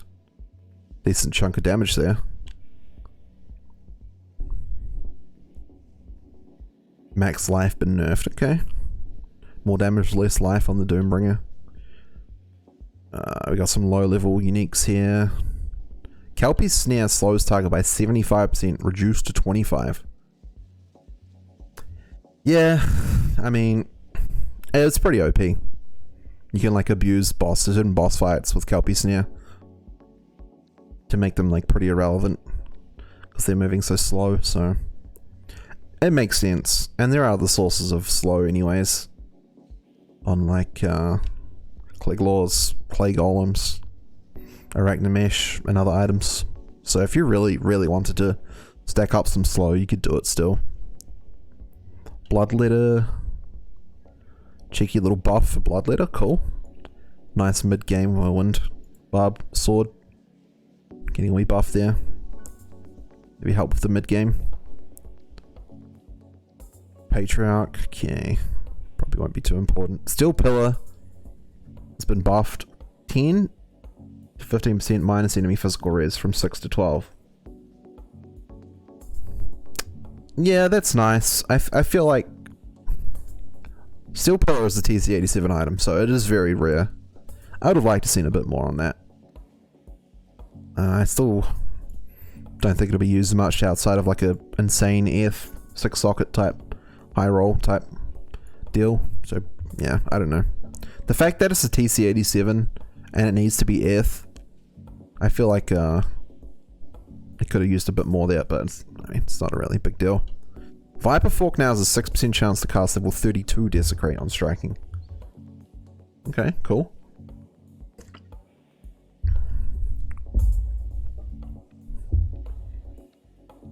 I can't remember what it was beforehand. Like the percent and the level. I don't know that off the top of my head. Cold Steel Eye buff. Guard Siphon. Okay, that casts Desecrate too now. That's interesting.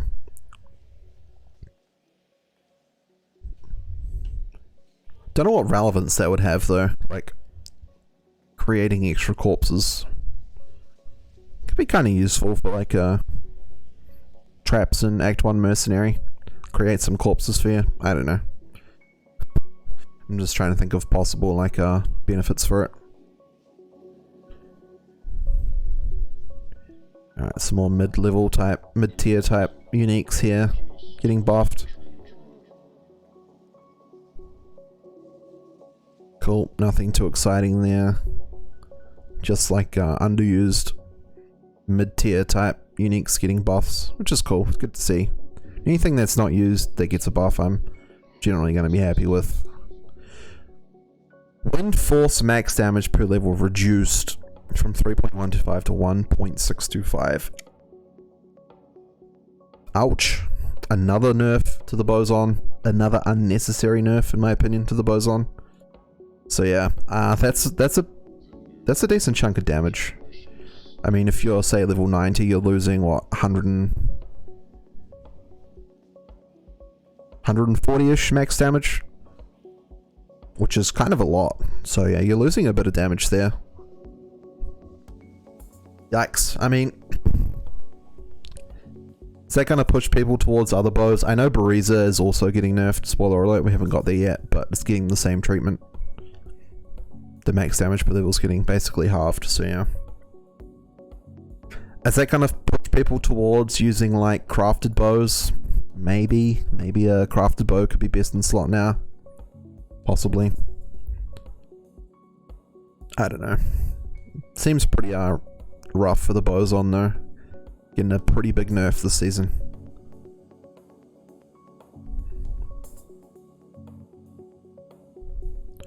Which wild string? That's a cool bow. That's the bow that procs amp damage. Nice little improvement there. It's a useful, very useful early game item. The mic's too close to the mouth that keeps popping. Alright, cheers man. I'll move it away a little bit.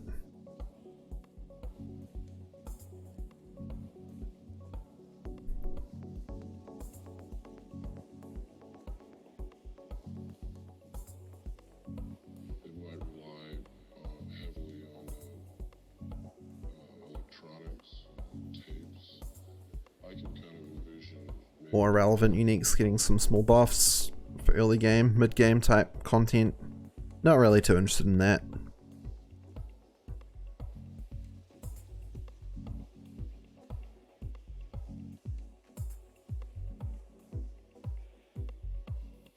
Stormeye now rolls more Fists of the Heavens. The Fist of the Heavens gets a good early game scaling, so maybe this could be interesting. Maybe like leveling up as Fist of the Heavens will be more viable now. Astrian's Iron Ward. Bit of a damage increase there, at 20 damage. And rolls 3 to 4 instead of 2 to 4. Love that change. I'm not a big fan of things that have 3 different levels. I don't like 1 and 3 of an item being good. 1 and 2 is much better, so... Good changes there. Good to see Astrian's buffed. It is one of the very rarest items in the game. So... That's good to see.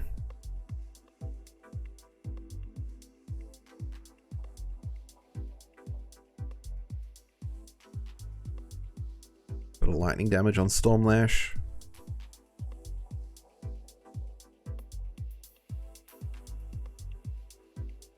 Stone Crusher monster defense nerfed slightly.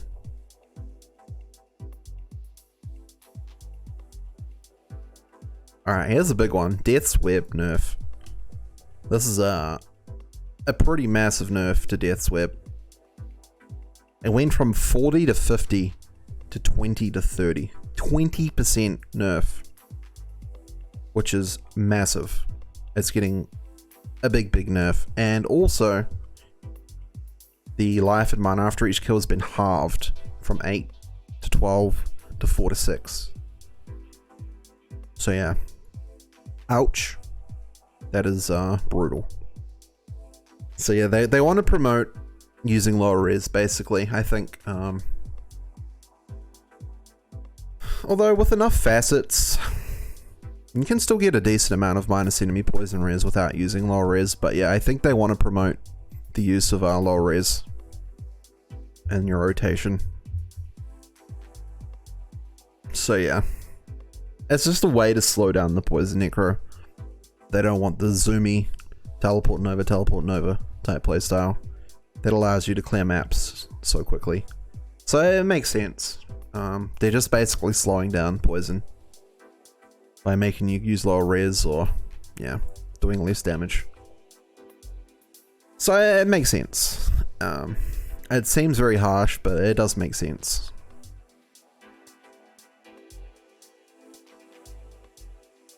Yeah, you can still get your minus res from your 3p strings and your facets. You can still get a lot of minus enemy poison res where you may not even have to use lower res at all. So I honestly think with the very end game gear, you can still do the zippy necro playstyle.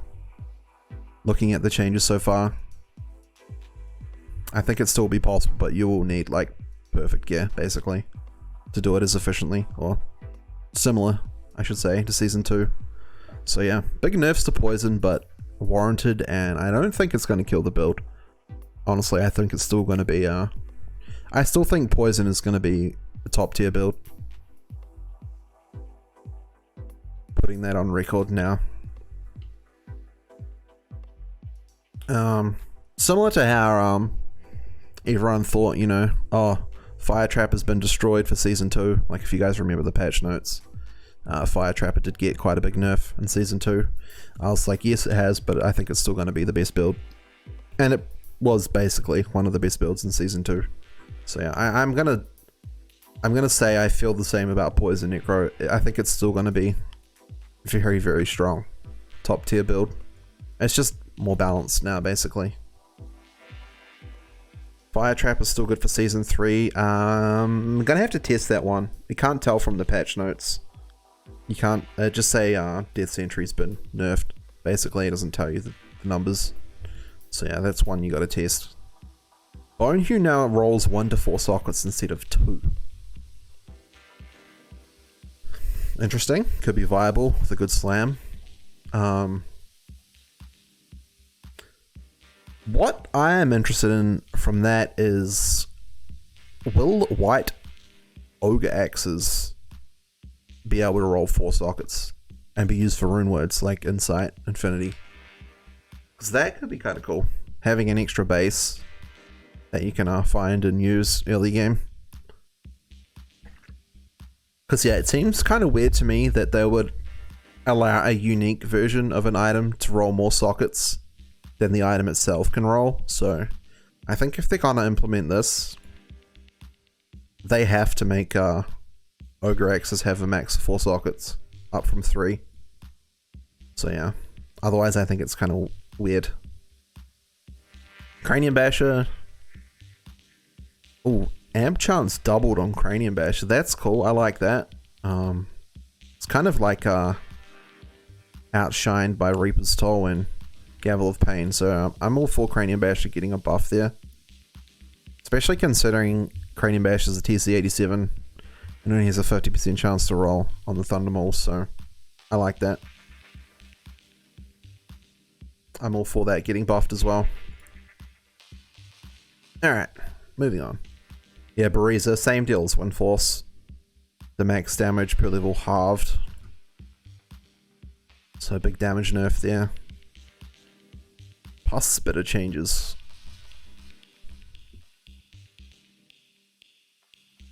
Life gain on hit increased. Oh wow. Lower res proc increased from 18%. Excuse me, to 28%. So a big proc chance increase there and slightly higher level on the lower res. Interesting. That makes like a early game Act 1 mercenary. Possibly even late game, but I'm not sure yet.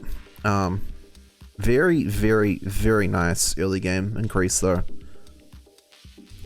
So yeah, that's pretty cool. I like that. Rip Hook. Flesh Ripper.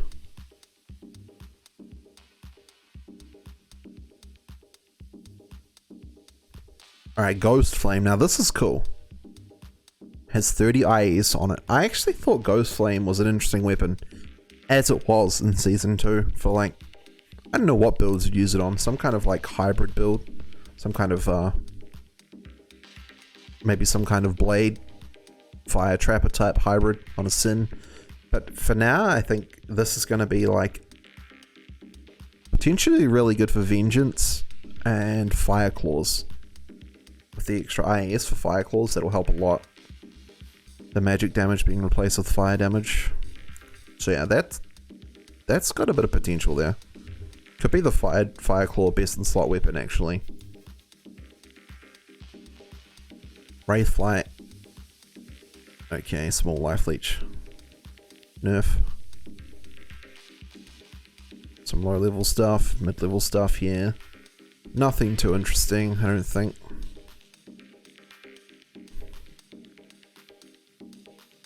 I'm mostly interested in in-game stuff, so this stuff isn't very appealing to me. So that's why we're skipping over it. I mean, we've been going over stuff for just over 2 hours already, so I don't want to waste too much time talking about items that still aren't really going to be used, but are better, which is good. But yeah. But if I miss something you guys think are relevant, feel free to bring it up if I've skimmed past it, because yeah, I'm only skim reading this stuff. Okay, Storm Spire.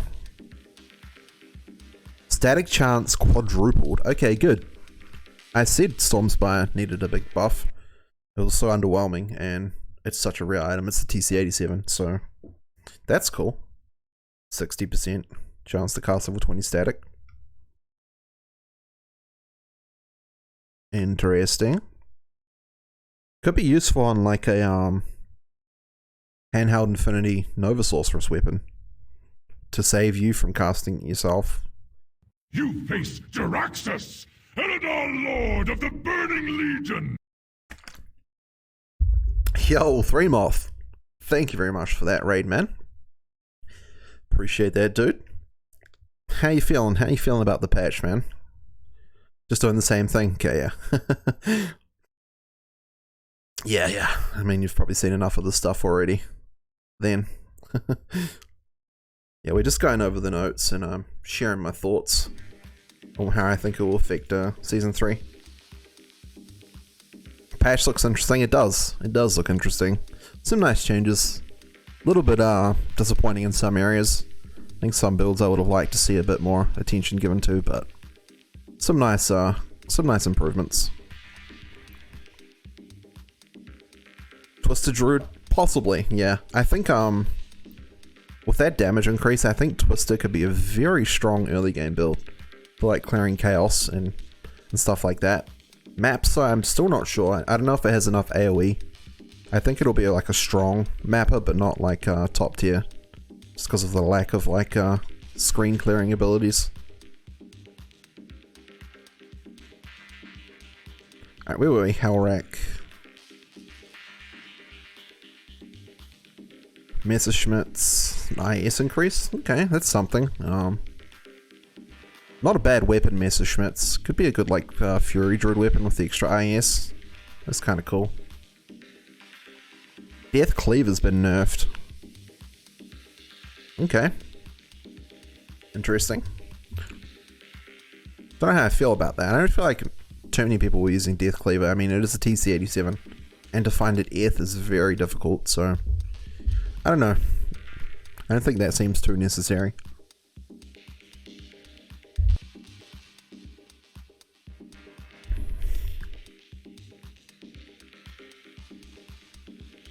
Rune Master now rolls. Okay, a little bit of a buff for Rune Master. Bit of IS there. Not a bad weapon in a pinch. It's kind of cool. Probably won't be like too relevant in game, but early to mid game, it's kind of cool.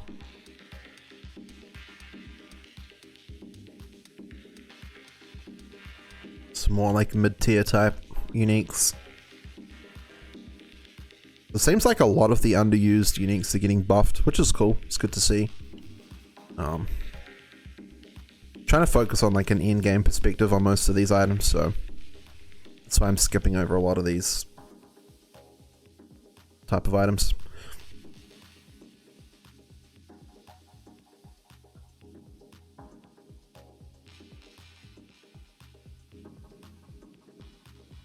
What's up, Nightwolf? What's going on, man?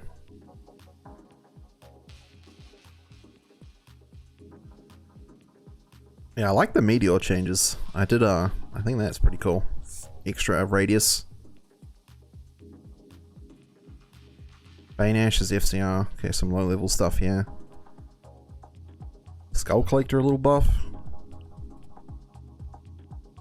Ondal's Wisdom has 105 FCR. Fuck. That'll make like Ondal's is actually pretty fucking good early game.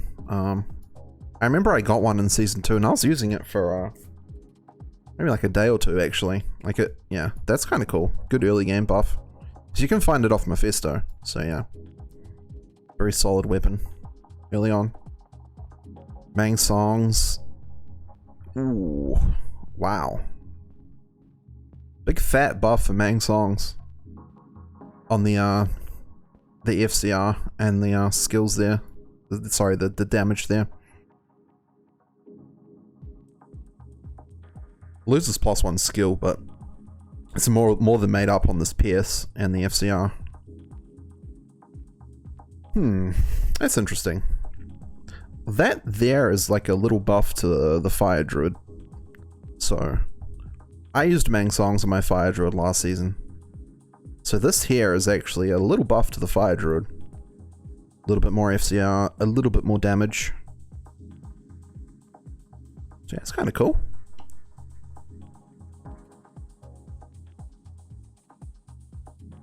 If you want to go that route. If you don't want to use a shield, then yeah. That is a buff to Fire Druid. Cracker has FCR. Interesting. Not sure what relevance that has.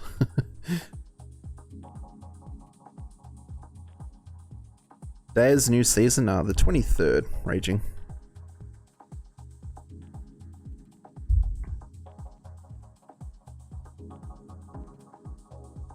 Strafe, leap, hammers, plus sorceress hybrid. Are you talking about for like group play? Yeah, the sorceress definitely is going to be more relevant in group context for sure, with the AoE buffing and the cold enchant like getting a bit of a buff too. That's definitely kind of cool to see. So yeah, you got to look at some of these things from the perspective of like a group, for people who are doing group maps. Carapace is some attacker takes damage.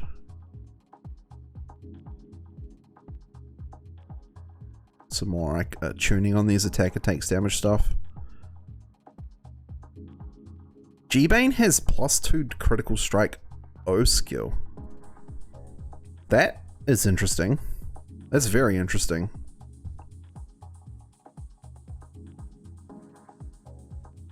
That's kind of cool.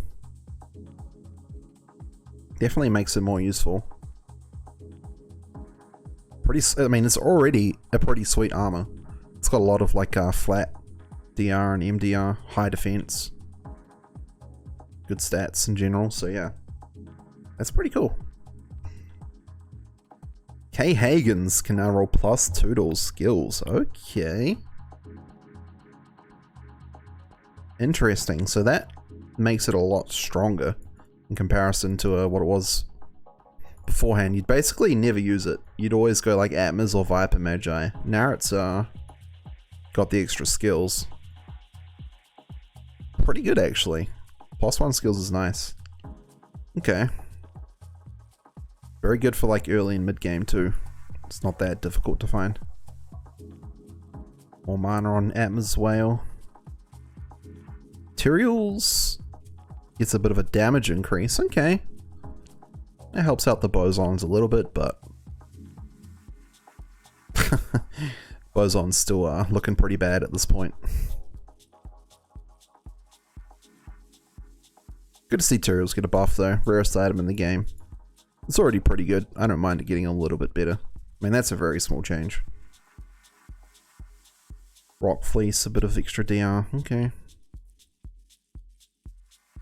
Some more like low to mid tier type items.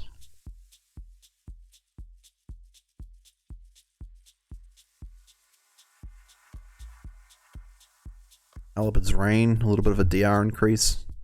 Very rare item, so I'm happy with that. Ooh, the D-Clone Helm's getting a 5% physical PS buff. Damn, man. 20 physical PS is honestly insane. Like, that is such a strong item. 20% PS on the helm. Yeah, that's ridiculous. That's fine. I mean, super rare, so whatever. Oh wow, COA curse reduction rolls 50 to 75. What does it roll though? What's the intervals? Is it 50 or 75? Is it 1%? Who knows? Kind of annoying. Considering it rolls 1 to 3 sockets, to have extra RNG put on top of it, I'm not a big fan of that. I don't like that change. Like, they were going in the right direction with the Fathom and reducing, like, you know, the randomness on that item by making the FCR flat 30%. I feel like they're going backwards by doing the opposite on Crown of Ages. Mohinden, thank you for the follow, man. Welcome. Still Shade MF removed. Oh wow, and Shaco getting nerfed. It's got a roll. Yeah, I wonder what that's going to be. What intervals is that going to be? 25 to 50. 1, 5, or just 25 or 50. Who knows? Okay, so Steel Shade and Shaco are losing a bit of MF. Medusa's gaze requirements increased. Okay. The base, the Aegis base is getting a massive buff, so that kind of like balances that out somewhat. But Medusa's gaze is going to be a lot better, purely through the base being so much better. Higher defense and more block. Crown of Thieves changes. Life after each kill removed. 30 to 65 Magic Find. Wow, that's a lot of Magic Find, man. That's pretty cool. Nice early game action there. Elkwing, slightly more mana after each kill.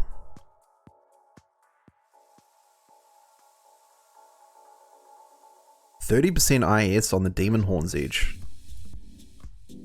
And it rolls 2 to 3 instead of 1 to 3. Cool, I like that. That could see some relevance. That is a lot of IS. Yeah, this item can be a lot better now. So this item should be viable. The good slam. Steel Skull, IS and FHR increase. Nice. I like that. I like that a lot. That's cool. Steel Skull's a pretty cool item. The leech and the stats, the IS, FHR, and the magic find. That's kind of cool. So I did feel like, I think it was unchanged from LOD to PD2.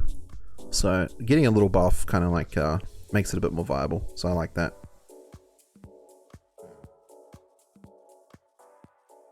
Ooh, Declone Boots now has 20 FHR. That's a nice buff. That's pretty huge actually. 20 FHR is a decent chunk. So yeah, decent buff for the Declone Helm and the boots. Interesting.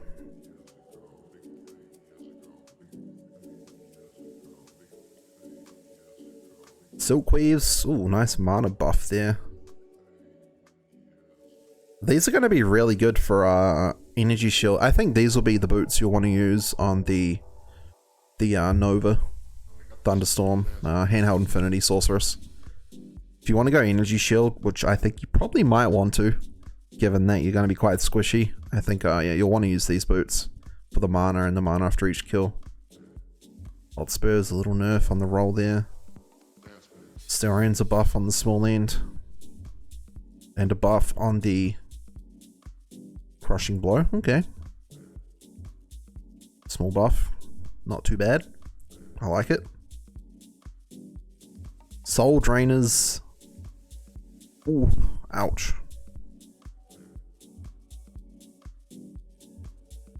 Soul Drainers getting nerfed. I mean, they were very strong last season. They were like undeniably best in slot for a lot of builds, so I can see why it's getting nerfed. Still going to be a very good item.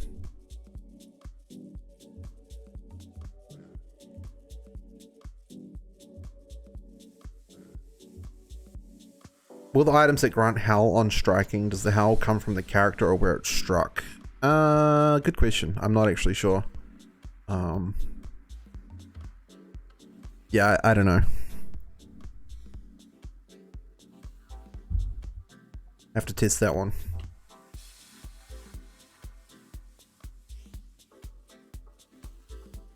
What else have we got? Bone Flame now rolls 2 to 3 instead of 1 to 3. Good. I like those changes. As I said before, anything that has only a 1 in 3 chance of being good, like T-strokes, the shooters, I hate that. I like it being 50-50, so I'm all for those types of changes. And it's got some DR. The life per kill's been nerfed. Interesting. 20 DR is kind of juicy. And the life per kill. Still don't know if I'd want to rock Bone Flame on a Poison Necro though. Because it doesn't have the block mod on it, so it's hard to go max block. But it makes non-max block Necro a bit better for sure. For that DR.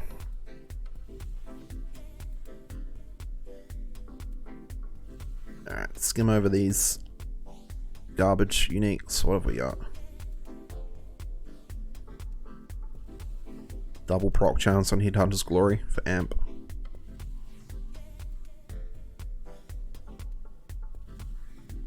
Spirit Ward. Okay. Getting a wee buff. Cool. I like that. Dark Force now rolls 1 to 2 curses. Is that instead of 1 to 2 summons or as well as? No longer has FHR.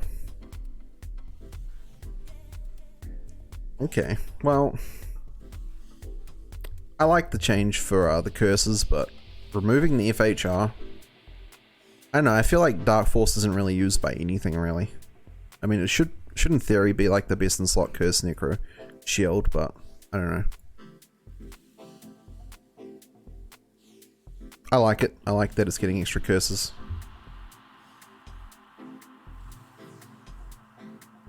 Dwarf Star block chance 3 to 5 to 5. Yep, that's nice. RNG is being changed on Nature's Peace. 1 to 3 is going to 2 to 3. And the Oak Sage increased. Cool. Wisp getting a small Magic Find increase. Very small. Interesting. Saracens is getting a 10% ED buff. Okay. To make it more competitive for certain builds. I mean, I use Saracens on my Boson. I'm a big fan of Saracens in PD2. I reckon it's a very, very good amulet. Alright, I'm gonna go to the bathroom real quick and then we'll get into the set changes once I get back. So I'll be back in a minute.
Alright, we're back. Hey, what's up, Maisie? What's going on, dude? Alright, set changes.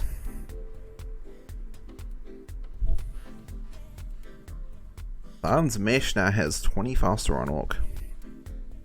That's the, which one's the mesh? The body armor. Okay. Some low level stuff getting buffed.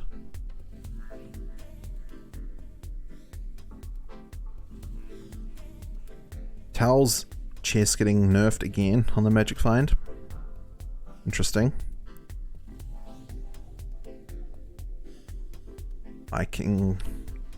Immortal King, Soul Cage getting a little buff. Goddamn IK armor.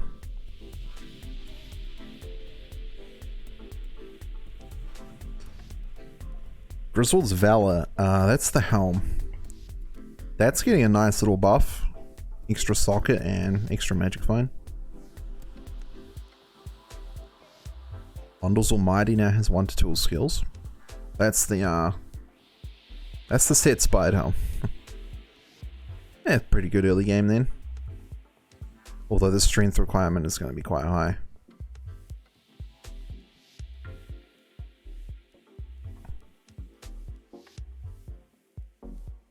Laying of Hands, it's a little bit of an increase. That makes sense. I feel like Laying of Hands got completely outclassed by Soul Drainers last season, so seeing Soul Drainers nerfed and Laying of Hands buffed brings them a bit closer, so that's cool.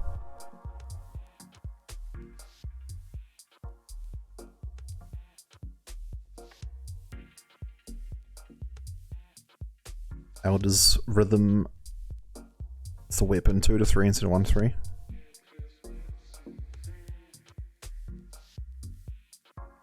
Griswold's Redemption now rolls 3 to 4 sockets instead of 1 to 3. That's the... not the shield, the weapon, right? That's the weapon. Okay, that's good. Little buff to the Grizz set. Considering how it's the rarest set in the game, I'm fine with it getting a bit of a buff.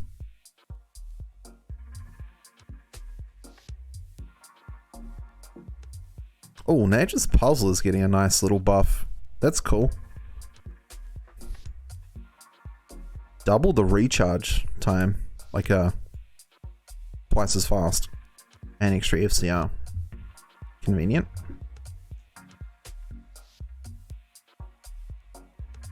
Cathan's Rule. Which one's Rule? I'm guessing that's the staff. Not the ring. BK Swords getting a little 25% ED increase.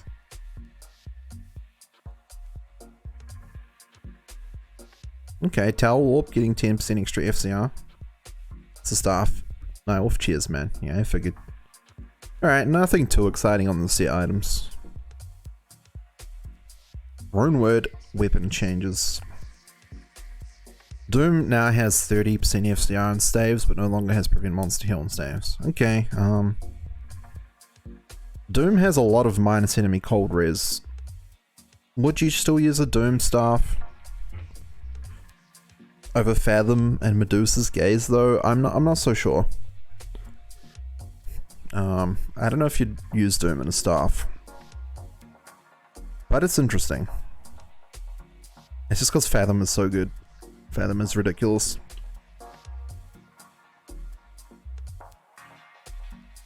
Can be used by Act 3 mercenaries when you make it in a sword. And Act 5 mercenaries. That's kind of cool. So that provides a bit of extra options when if you want to do a mercenary, you don't just have to go Act 2. You can go Act 3 or Act 5. So I like that. A bit more options for the mercenaries is always good because, you know, everyone just pretty much uses Act 2, sometimes Act 5 or Act 1. So yeah, Act 3 mercenaries, some cool changes. Cold Pierce has been reduced, okay, by 10%. Makes sense with the res being able to go to negative now and it's getting FCR, so balances it out somewhat. Spirit and staves, yep, very nice. Boss 1 skills. Very nice for our early game. You find yourself a 4-socket staff. It's gonna be a pretty sick weapon. Insight. Oof. Nerfed on the damage by 60%. Ouch. That's a pretty decent nerf. If you're using Insight as your mercenary weapon, it's a decent chunk of damage there. Insight can now be made in scepters. Wow, okay. Usable on Act 3 mercenaries, so you can get Insight on the Act 3 mercenaries. That's cool, I like it. Opens up some options. Yep, Affinity can be made in staves, as we all know. Now it's 35 FCR on staves, plus 50% FCR on the base, so you have 85 FCR on Infinity now. If you have it in like an Archon staff or Gothic staff or whatever. Not a Gothic staff, whatever the elite version of that is. So yeah, very interesting. A lot of people are going to be interested in this handheld Infinity Lightning Nova Sorceress. It's definitely something I want to test out myself. I think the tough part is it's going to be making the Sorceress tanky enough to be able to survive in maps. Because yeah, you don't have a shield. You have no like resists on the Infinity. No defense on the Infinity. So yeah, not having a shield makes you a lot squishier, so it's going to be a fine balance to make that Sorceress tanky enough where it can clear maps. So I'm thinking like you're going to have to get DR. You probably don't want to use COA because Griffins is so good. Maybe Sharp Stop, Dungos, a bit of DR through that, and you're going to have to pump that energy shield, I reckon, as well. So yeah, I'll be theory crafting some builds and testing out some different builds to try and make that that build tanky enough to survive in maps.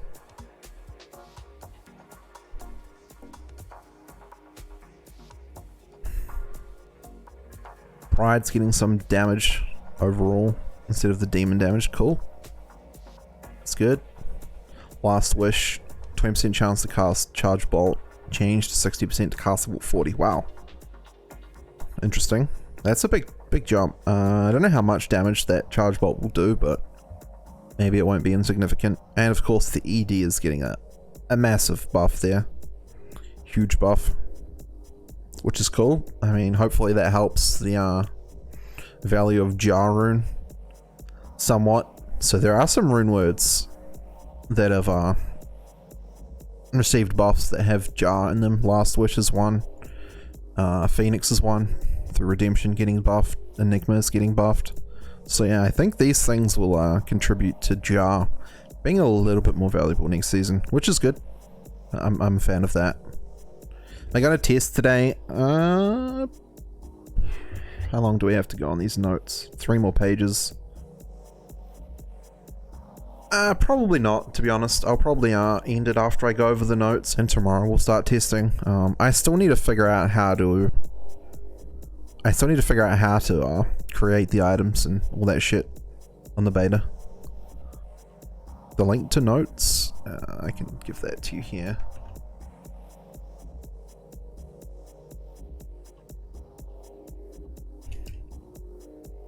Patch notes. Oh, there we go. So yeah, I'm mostly just theory crafting today. I think the actual testing I will start tomorrow. I need to familiarize myself with how to create all the items, and yeah, I'll put together some builds. I'm open for ideas on what classes you guys want to see me test. I've already talked about some of the ones I want to test, but yeah, if you guys want to like post on my Discord what you'd want to see and why. Yeah, I mean, there has to be a why. Don't just say like, oh, I want to see Firestorm Druid or Fireclaws. Well, Fireclaws is pretty obvious. That is worth seeing. But you know, tell me why you want to see it. What changes have occurred that's going to make it more interesting this season. Science got a big damage increase. Thorns Aura. Pretty cool. That's some big damage increase there. Huge damage increase.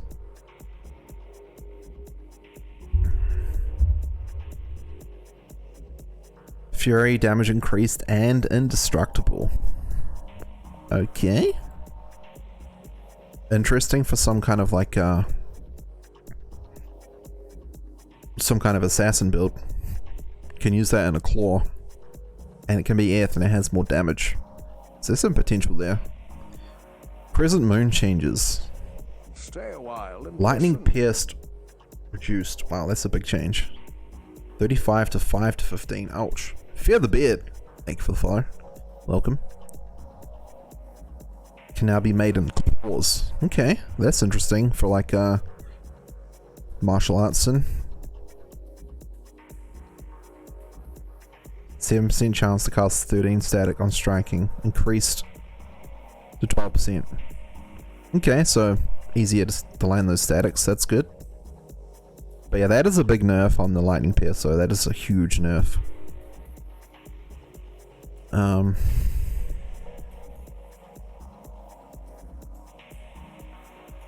Okay, and it doubles the increase the chance. The chance to proc static is increased, yeah.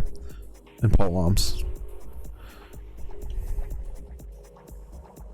Black can now be made in claws. Okay, some like mid-game, early game stuff here.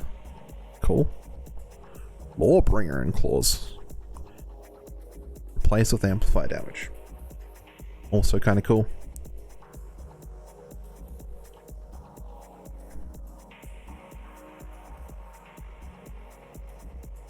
Ah yeah, there's the link there to the Discord.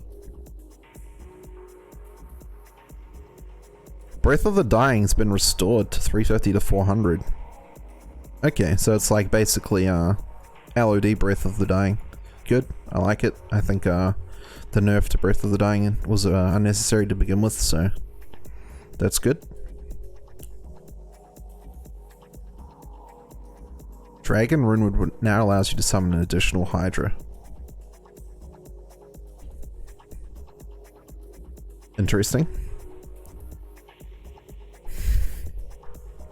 Kind of cool, actually. Maybe that would be the best in the slot for the sorceress, Hydra sorceress, because an extra Hydra is quite nice. Wrath Runeword, 30% chance to cast amp and double to 60. Wow, okay. So you can get some really nice amp procs from the Act 1 Mercenary now. Combined with like Pierce, that's going to get off a lot of amps. That is quite nice. That makes the Act 1 Mercenary a lot more competitive with your traditional Reaper's Toll or Gavel of Pain mercenaries. So that's cool. More incentive to use different mercenaries, I think is good.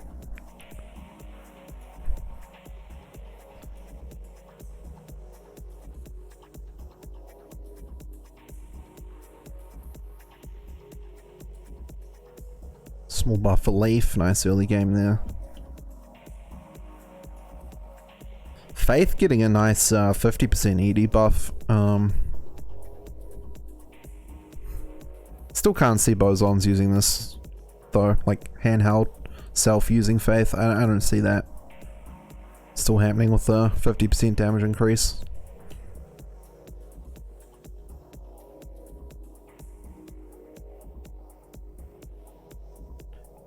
Extra revives with Eternity, that's interesting. Maybe that'll be helpful for some kind of meme builds. What's up, Senpai? Act 1 Mercenaries getting strafe makes them pop. Yeah, for sure, man. I like that a lot. Yeah, it's gonna be amp for days with the Act 1 Mercenary using Wrath, Pierce, and Strafe. It's gonna be pretty ridiculous. Very interesting for like a Twisted Druid, actually.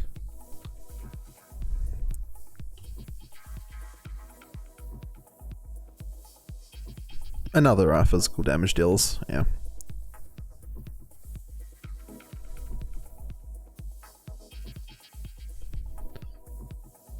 Wind getting a fat damage increase too. Change from Sir Owl back to Sir Owl. Okay.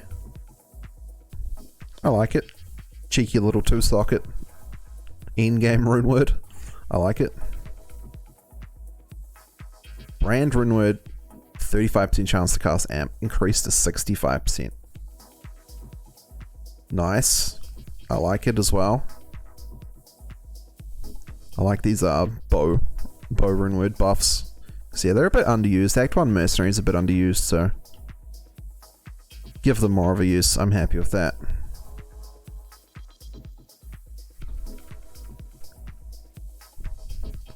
Memory's got a little mana increase there. Plague now has FCR.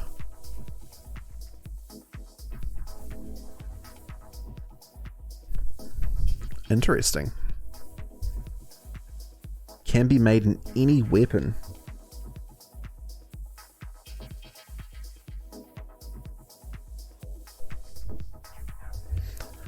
Not a bad alternative pre-Death's Web there, Plague.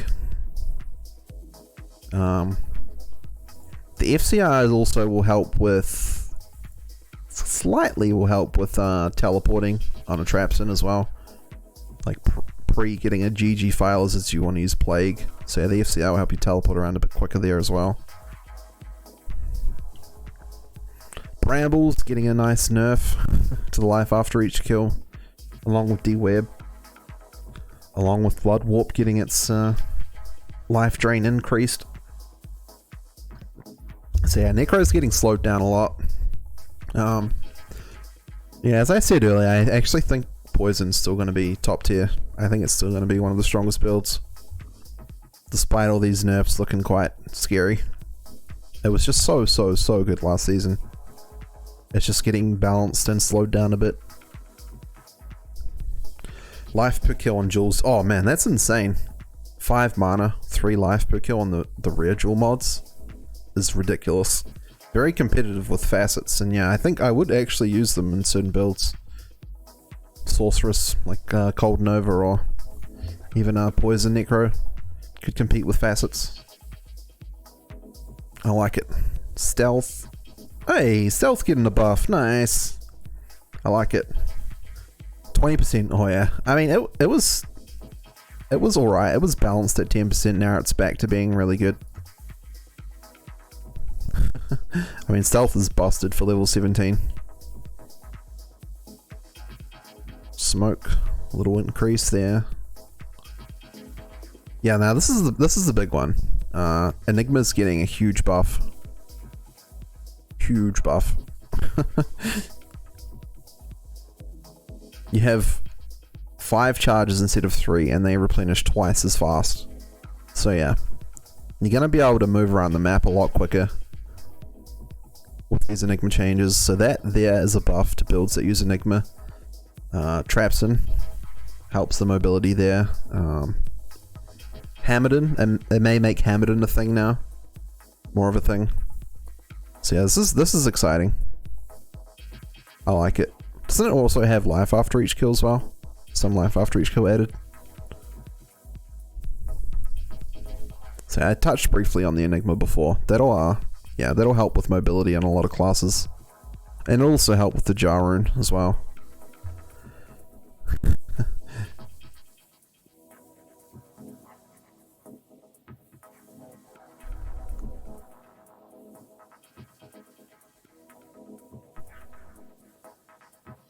Prudence has 10 more FCR. Nice little early game increase there.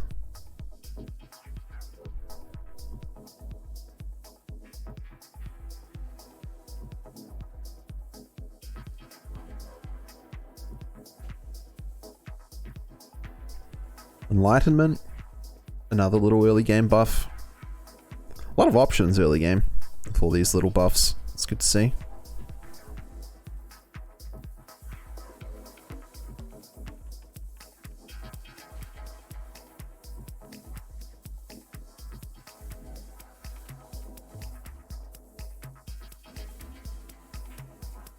So the Lesser Fade being removed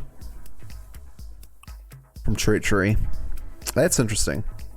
I mean, Treachery is quite annoying on the Assassin with the Fade overriding your burst of speed, so to me that's a good thing.